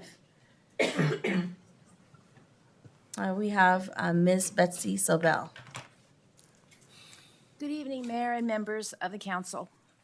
Each year, the city receives allocations of community development block grant and home funds from the federal government. The Community Development Block Grant, or CDBG program, provides fundings for projects and services that improve the quality of life for people with low or moderate incomes. CDBG funds are intended to revitalize urban centers, provide decent housing, expand economic opportunities, and address the urgent health and safety needs of low-income communities. The HOME program provides funding for a wide range of activities relating to affordable housing, including building, buying, and/or rehabilitating affordable housing for rent or home ownership, or providing direct rental assistance to low-income people. Before you tonight is the one-year HUD action plan for fiscal year 24-25. This document is required by the U.S. Department of Housing and Urban Development as a condition of the city receiving CDBG and home funds. The action plan specifies actual dollar amounts to be allocated to various activities for the upcoming fiscal year, which begins July 1st. For fiscal year 24-25, the city will receive an allocation of $932,468 in CDBG funds. This is a decrease of about $45,000 relative to the current fiscal year. Combined with anticipated program income and unspent funds from prior years, staff estimates that the city will have an estimated total of $1,217,984 for CDBG activities in 24-25. A summary of the 24-25 CDBG funding recommendations are shown on Exhibit A to your staff report, and I will summarize. The draft one-year action plan shows a total of $196,094 for program administration, $735,062 for housing activities, and these funds would be utilized by the city and allocated to Habitat for Humanity, Rebuilding Together, and Center for Independence of the Disabled to carry out housing rehabilitation, maintenance, minor repairs, and accessibility modifications. $35,000 is recommended for economic development, specifically Renaissance Entrepreneurship Center, and $68,000 is recommended for public services, which would include funding for Life Moves, Project Read, and Peninsula Family Service. A total of $183,000 is recommended for development of an early learning center for infants and toddlers to be located at 1401 Sullivan. This funding will be combined with $3.7 million from the city already allocated and other sources that have already been committed to the early learning center. The remainder of project funding for the center would come from a CDBG Section 108 loan. And we look forward to presenting preliminary designs and final financial arrangements for the Child Care Center to the City Council over the next few months. In addition to CDBG, the action plan describes how the city will use federal home funds. The city will receive an allocation of $284,032 in fiscal 24-25. Staff is recommending that 20% of this be allocated to program administration and the remaining 80% for the development of affordable housing. 15% of the allocation must be set aside and reserved for a community housing development organization. Staff recommends that the balance, or $184,621, be allocated for the 72-unit affordable housing development proposed at 493 Eastmore by the core companies. This is in addition to the $6.5 million the city has already committed to this project. For citizen participation, the city has provided several opportunities for community engagement, input, and review of the one-year plan. In December of 2023, there was a public hearing on housing and community development needs. The draft one-year action plan was made available for public review at local libraries, the Daly City Community Service Center, City Hall, and on the city's website from April 11th through May 13th. Public notification of the availability and a description of the draft documents was printed in the Examiner Peninsula and posted on the city's website. To date, we have not received any comments. At this time, we are requesting that you conduct a public hearing and adopt a resolution regarding the city's one-year action plan for fiscal 24-25. And staff is available to provide additional information or answer any questions from the mayor and council members. Thank you so much for that wonderful presentation, Betsy. By managing this, we're able to reach a lot of the goals that we put forth as a council are regarding economic development, also as far as our affordable housing, and really looking at a comprehensive goal of ensuring families are able to avail of these opportunities and remain in our community as well. And most importantly, I think something that you highlighted in your presentation was something around childcare and funding those childcare opportunities right here on land that is, that the city owns, which just shows around what we saw even more so during the pandemic, that the need of childcare is interrelated to really the economic development of our city. And so this is huge, important leaps. And I know that we will be also partnering with Peninsula Family Services in the future for them to be the user and the one that will be actually providing the services. But it's so, I'm happy to see this on the docket. This is really important work to continue for our community services as well as our housing needs. So at this time, do my colleagues have any questions or comments? Vice Mayor. Yeah, so thank you, Betsy, for putting this report together. I think that when we think about the allocation plan, I think it's thoughtful, and it's also reaching out the goals that we want to envision for Daly City, from housing to, I get what Mayor was, reiterating what the Mayor was talking about in terms of childcare and the Learning Center. So I think that I wish it was a little bit more, but I'll take what we have. That's it for me. Thank you, Vice Mayor. Councilmember DiGiovanni. Thank you, Mayor. Yeah, I mean, I think we're all mostly on the same page. I'm sure we wish we all had more money, but it's thoughtful, like he referred to, as far as making sure that Rebuilding Together and the Center for Independence, who I know people that are already got grab bars that they need or what have you, which has really made a difference in their life to be able to live in their homes. And then giving the 30-some thousand over to the Renaissance Center, because I understand that, I guess it's good news, is that the largest amount of people that participate in that economic center in South City are Daly City residents.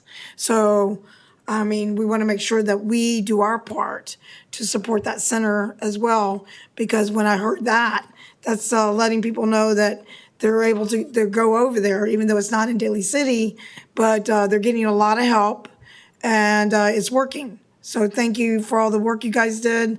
It's really spot on, and I really appreciate the balance. Thank you very much, Betsy. It's Linnell. Thank you, Councilmember DiGiovanni. Any other questions from my colleagues? Seeing none, at this time, do I have a motion to open the public hearing? So moved. Okay, I have a first and then second by Councilmember Sylvester. So at this point, we do have one speaker card. Welcome Miguel Chavez from Life Moves Family Crossroads.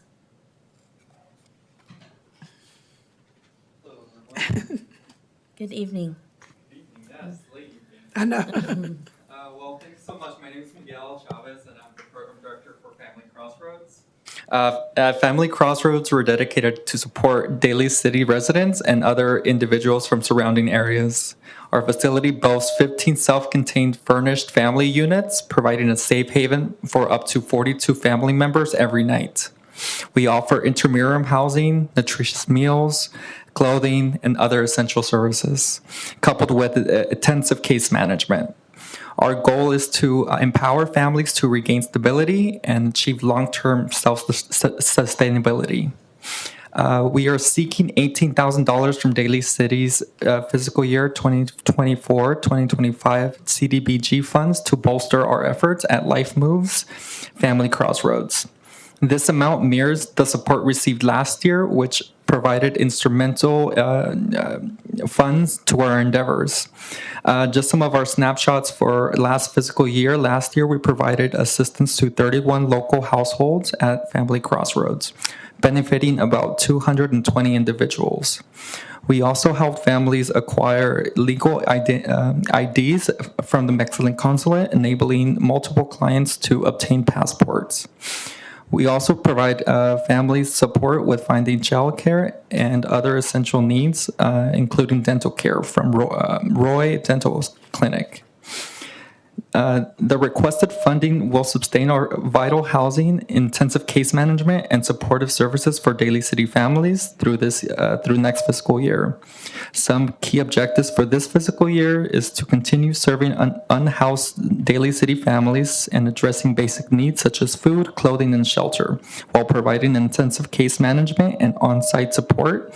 And our aim is to at least house a minimum of 85% of our families to transitional stable housing. Thank you so much for listening to us and to me, and thank you.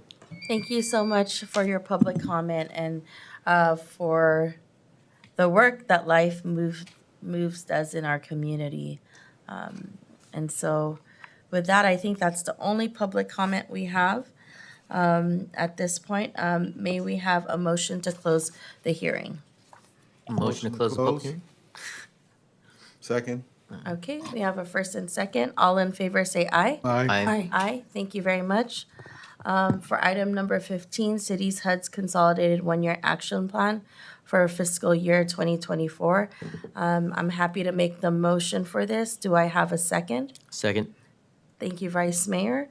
May we have adoption by roll call, please, Madam Clerk? Ms. DiGiovanni? Aye. Dr. Rod? Aye. Mr. Sylvester? Glenn Sylvester, aye.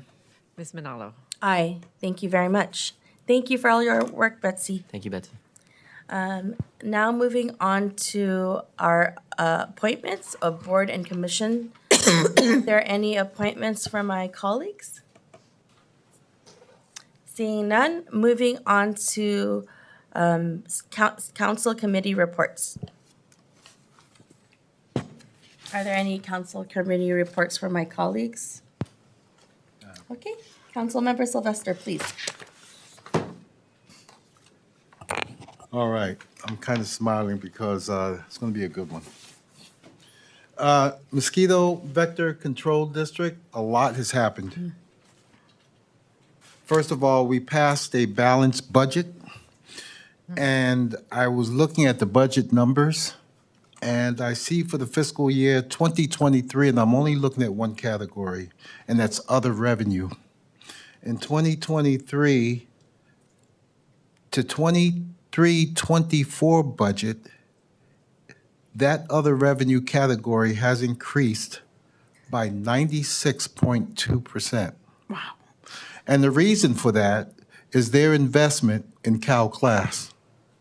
I'm kind of smiling at the city manager because he kept working on this, and we did something similar, finally.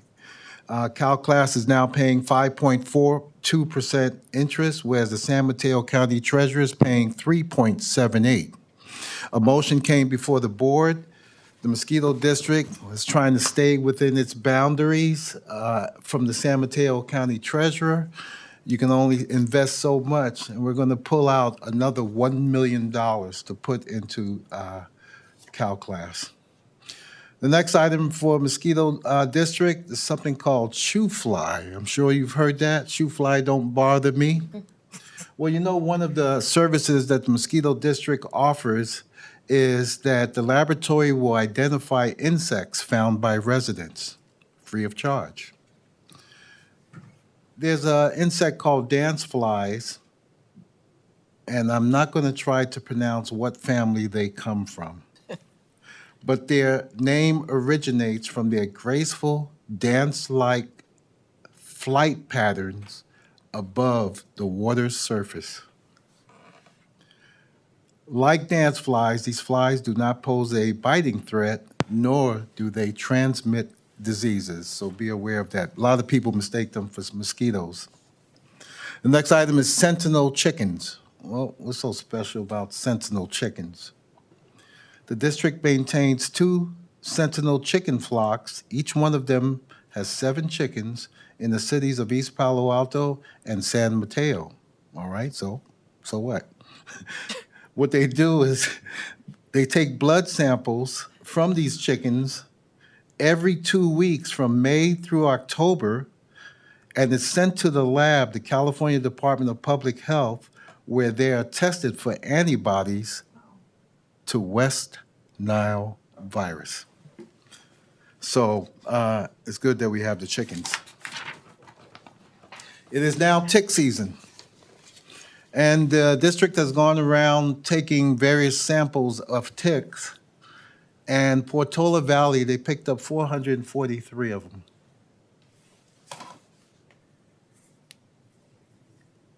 In Murray Beach, Half Moon Bay, they picked up 126 of them. I could go on, but what was impressive to me, they came to Muscle Rock in Daly City, and they found one. So we're doing good. They also do presentations at schools. I've always harped and advocated for our city because your parcel tax pays the mosquito district, and I'm looking for that value-added benefit. Well, finally, they came to Woodrow Wilson Elementary School in Daly City and did a presentation for the kids there. Here's another good point, legislative. Did you know that the U.S. Supreme Court clarifies personal social media account rules for public officials? Under the new ruling from the United States Supreme Court, officials may now block commenters on their purely personal social media accounts. Next item is, two more. Next item is Special District Grant Accessibility Act. HR 7525 has now been passed by the subcommittee by a 38 to 2 vote, giving special district grant accessibility to additional funds. Before, special districts could not get any money, so now they can. The last item I would like to report on is I had a brief conversation with our city manager. I was going to save this for later, but I think this is very important that I should bring up, is Senate Bill 553. And if it please my colleagues, I do have a copy of this bill. What it entails is by January 1st, 2025, there must be a workplace violence prevention plan in effect. The plan includes training.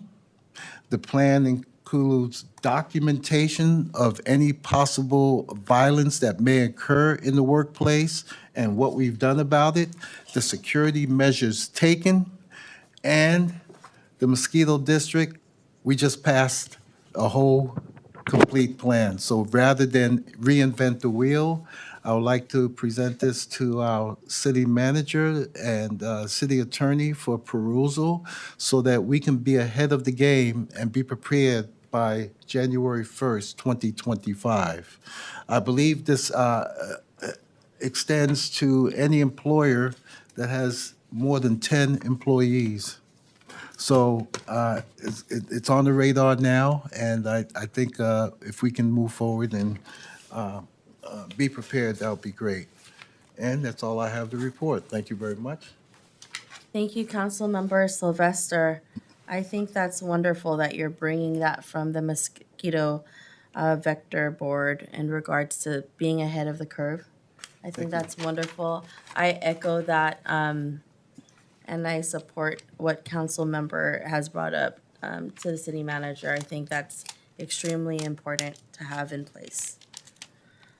And so any other city, this is for city council, like committee reports, not committees, just committee reports. That's where we're at. Any council committee reports? I'll wait till the 28th, thank you. Okay, I do have a city council committee. I attended the CCAG, which stands for City County Association of Governments, the meeting on Thursday, May 9th. Some of the agenda items that we had presentations on and announcements were an update on the San Mateo County Safe Routes to School program, the annual report for 2022 to 2023. And then also,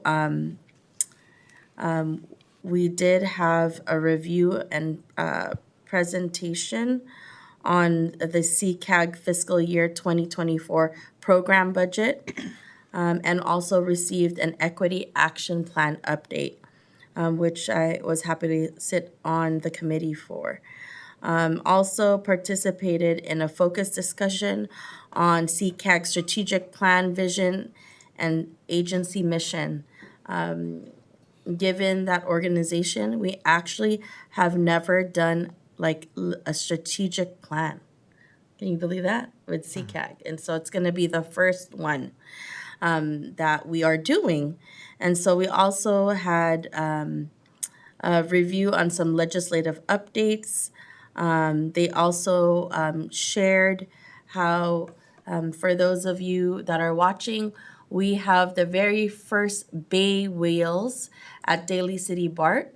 So have you seen those electric bike share that are in San Francisco? Now there's actually a bike rack station right by Daly City BART. So it's really amazing because if you're a San Francisco State student that lives in Daly City, you could actually take a Bay Wheels bike from the BART station and drive bike it over there. But really, the hope and intent is that it's going to be a springboard for other locations, possibly Westlake when there's a lot of density over there, and possibly that hill going down John Daly. But now it is really an opportunity to have more of those bike share opportunities around the city of Daly City, and then even further down towards Colma or South San Francisco. But we are the first to have them, and so it's looking very hopeful because there has been a study with CCAG, and Daly City has been identified as one of the areas. And so things are looking like they're aligning. I rode one of them. They're actually really nice to ride because you feel like it's kind of effortless. You're like, oh, and you go further with, the pedal. And so, and it is also, I think it's bicycle month, right? So it's bicycle month. And so if you're by Daly City BART, give that a ride over there. But that's all I have for the CCAG report. I'll update everyone at the next meeting for CCAG. And now moving on to city council reports. Are there any other city council reports from my colleagues? Vice Mayor? No. Oh, okay. All right. Okay, so I wanted to acknowledge that last month we acknowledged National Library Week, Fair Housing Month, Arab American Heritage Month, and Wildfire Preparedness Month. We also had on October 25th, students from Ben Franklin Intermediate School. I have to give a shout out. That's where I graduated. And that is where Marie Brizuela did give me my diploma.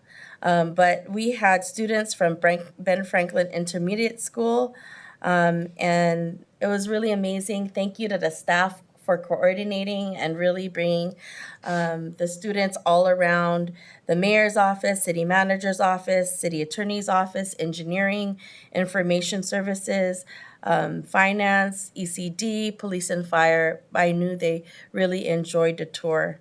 Also, right here at City Hall, we hosted the Daly City Public Library Associates Annual Youth Poet Laureate.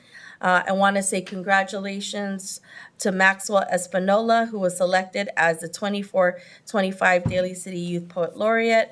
Also want to say congratulations to the runner-up, Julian Ozaeta, And then to all the student finalists, they were just amazing poets and artists that graced us here in City Hall. And then on April 27th, we had the legendary Mix Master Mike and gave him the key to the city from someone who was from around Ceremony Mall to the White House. He was just a youth with a vast imagination and willingness to push the art of hip hop forward. And it was my pleasure to welcome Mix Master Mike back over 3 decades. And then on the 29th, there were 60 graduating seniors that received the Access to Higher Education Scholarship with the Daly City Coma Chamber of Commerce. It was really amazing because it's the largest number of student scholars. And so it's really, their future is bright. And then I also wanted to mention that during Small Business Week, the city celebrated the inaugural Legacy Businesses. And so that was Phil Am Cuisine, Westlake School of Performing Arts, and also audio. Where is it in my audio? Was it sound audio performance, right? Yes. And then also I want to thank the staff and volunteers for our annual day at recycling event and cleanups. That was May 4th. It was raining and windy, but yet people still volunteered at top of the hill. And then also there were households that still went for our free services for e-waste. I did bring a bag of e-waste for tires, mattresses, and secured document shredding. Also want to acknowledge that this May is a month of many recognitions. We did some recognitions today, but we will also be recognizing Asian American, Native Hawaiian, and Pacific Islanders Heritage Month, Jewish American Heritage Month, and so that will be upcoming presentations at our next meeting.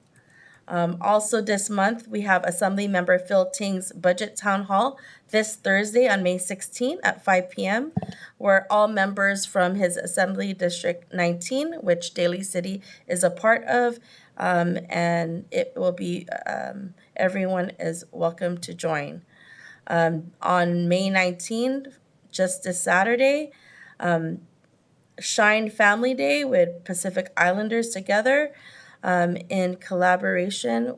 This will be also with the city of Daly City. There's going to be amazing food, cultural performances, resource tables, and that's 9 a.m. to 4 p.m. Right at our Gellert Park. And then the very next day from 10 a.m. to 1 p.m., for those of you that are watching, the North County Fire Authority and Daly City Police Department will be hosting a wildfire awareness event at Arden Park. And then on May 23rd, join us at the War Memorial Center for a moment of silence as we honor those who have sacrificed and served for our Memorial Day commemoration at War Memorial. And then on June 7th, the city will be hosting its annual Progress Pride flag raising. Everyone is welcome. It will be at 10 a.m. On June 7th. And then on June 8th, the city, in partnership with the Daly City Youth Committee, will hold its second annual Children's Day celebration at Gellert Park from 11 a.m. to 2 p.m. And then on June 14th, in partnership with the Filipino Bayan Resource Center, PBRC, we'll be celebrating its 10th anniversary of the Philippine flag raising at City Hall. The ceremony will begin at 11 a.m., followed by a lunch hosted by PBRC in the City Hall Rotunda. These are some events forthcoming, as mentioned earlier in my comments. These events are to bring everyone together, to bring everyone so that we can combat that loneliness and that we can all come in community with one another. And so hope to see you there if you're watching at one of these events.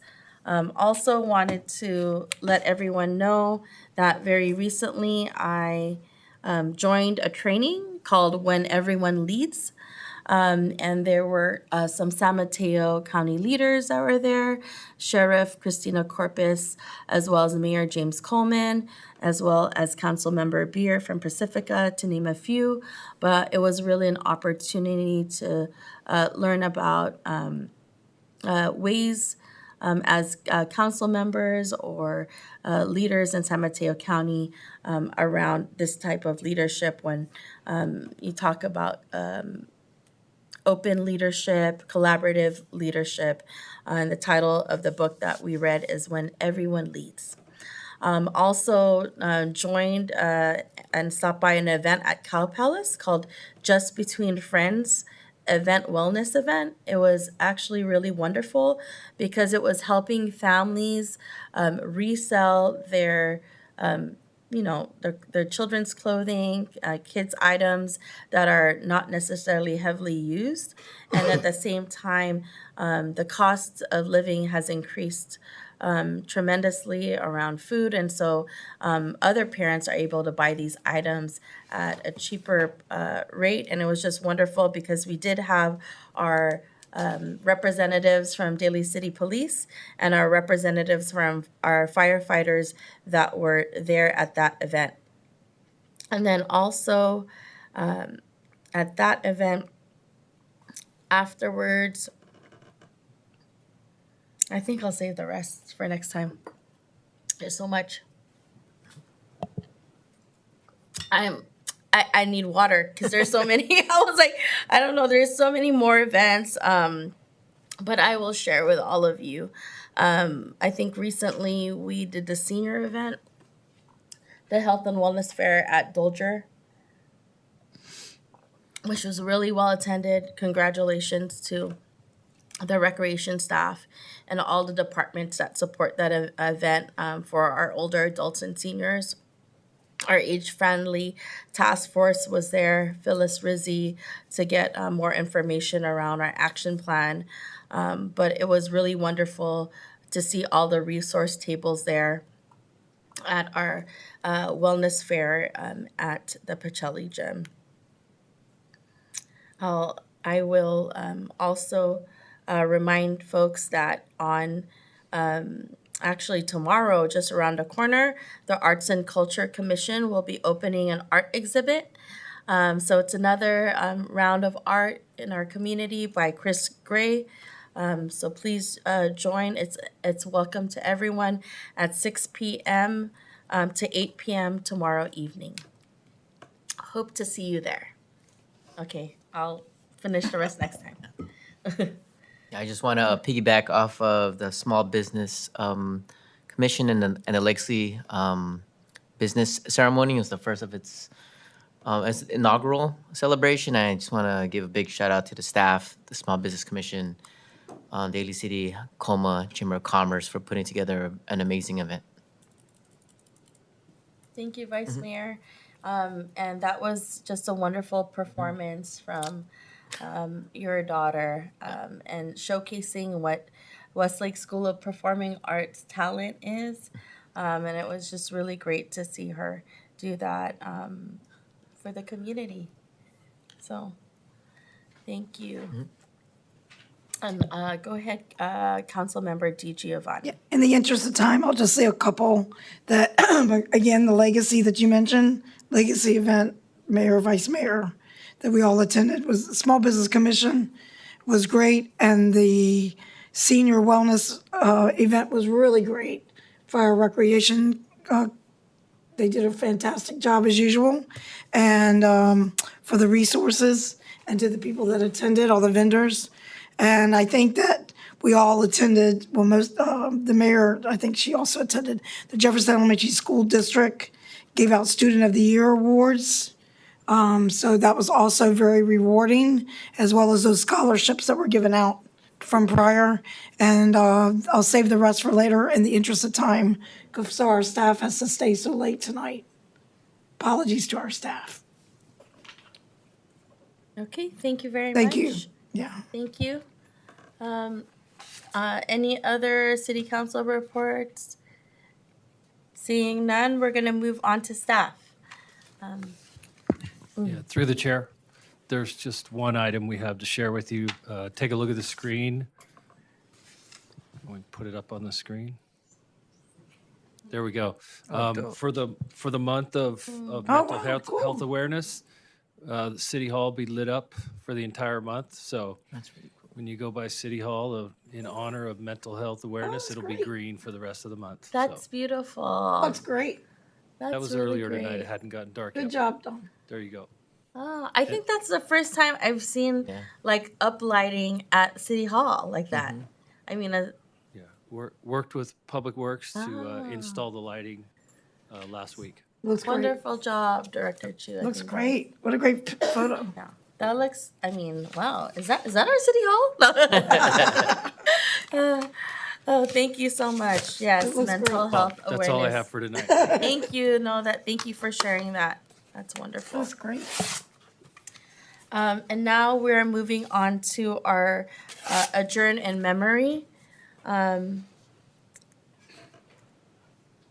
I have one for a dear friend, Annabelle Manalo Morgan's father.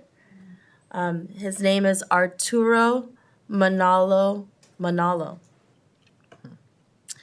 He was born on February 10, 1947, and passed away April 20, 2024, at 77 years old.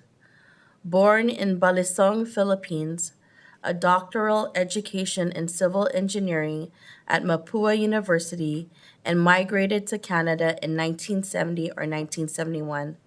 Loyal and loving best friend and husband to Lulu Manalo, and also his younger sister, Christy Baltasar, a family in Winnipeg, father to Russell, Annabelle, Clarissa, and Hazel. He has 12 great-grandchildren, and found himself in Saskatchewan in the early 1980s, building large bridges and dams that will last generations. He was a quiet, reserved man with a ton of wisdom, integrity, and showed his love by his continuous actions of kindness. We send our deepest condolences to the Manalo Morgan family.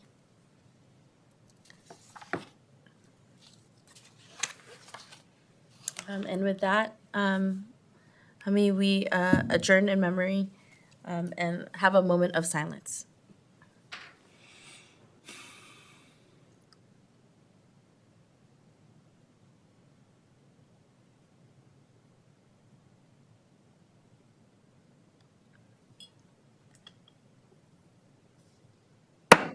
Thank you. Thank you.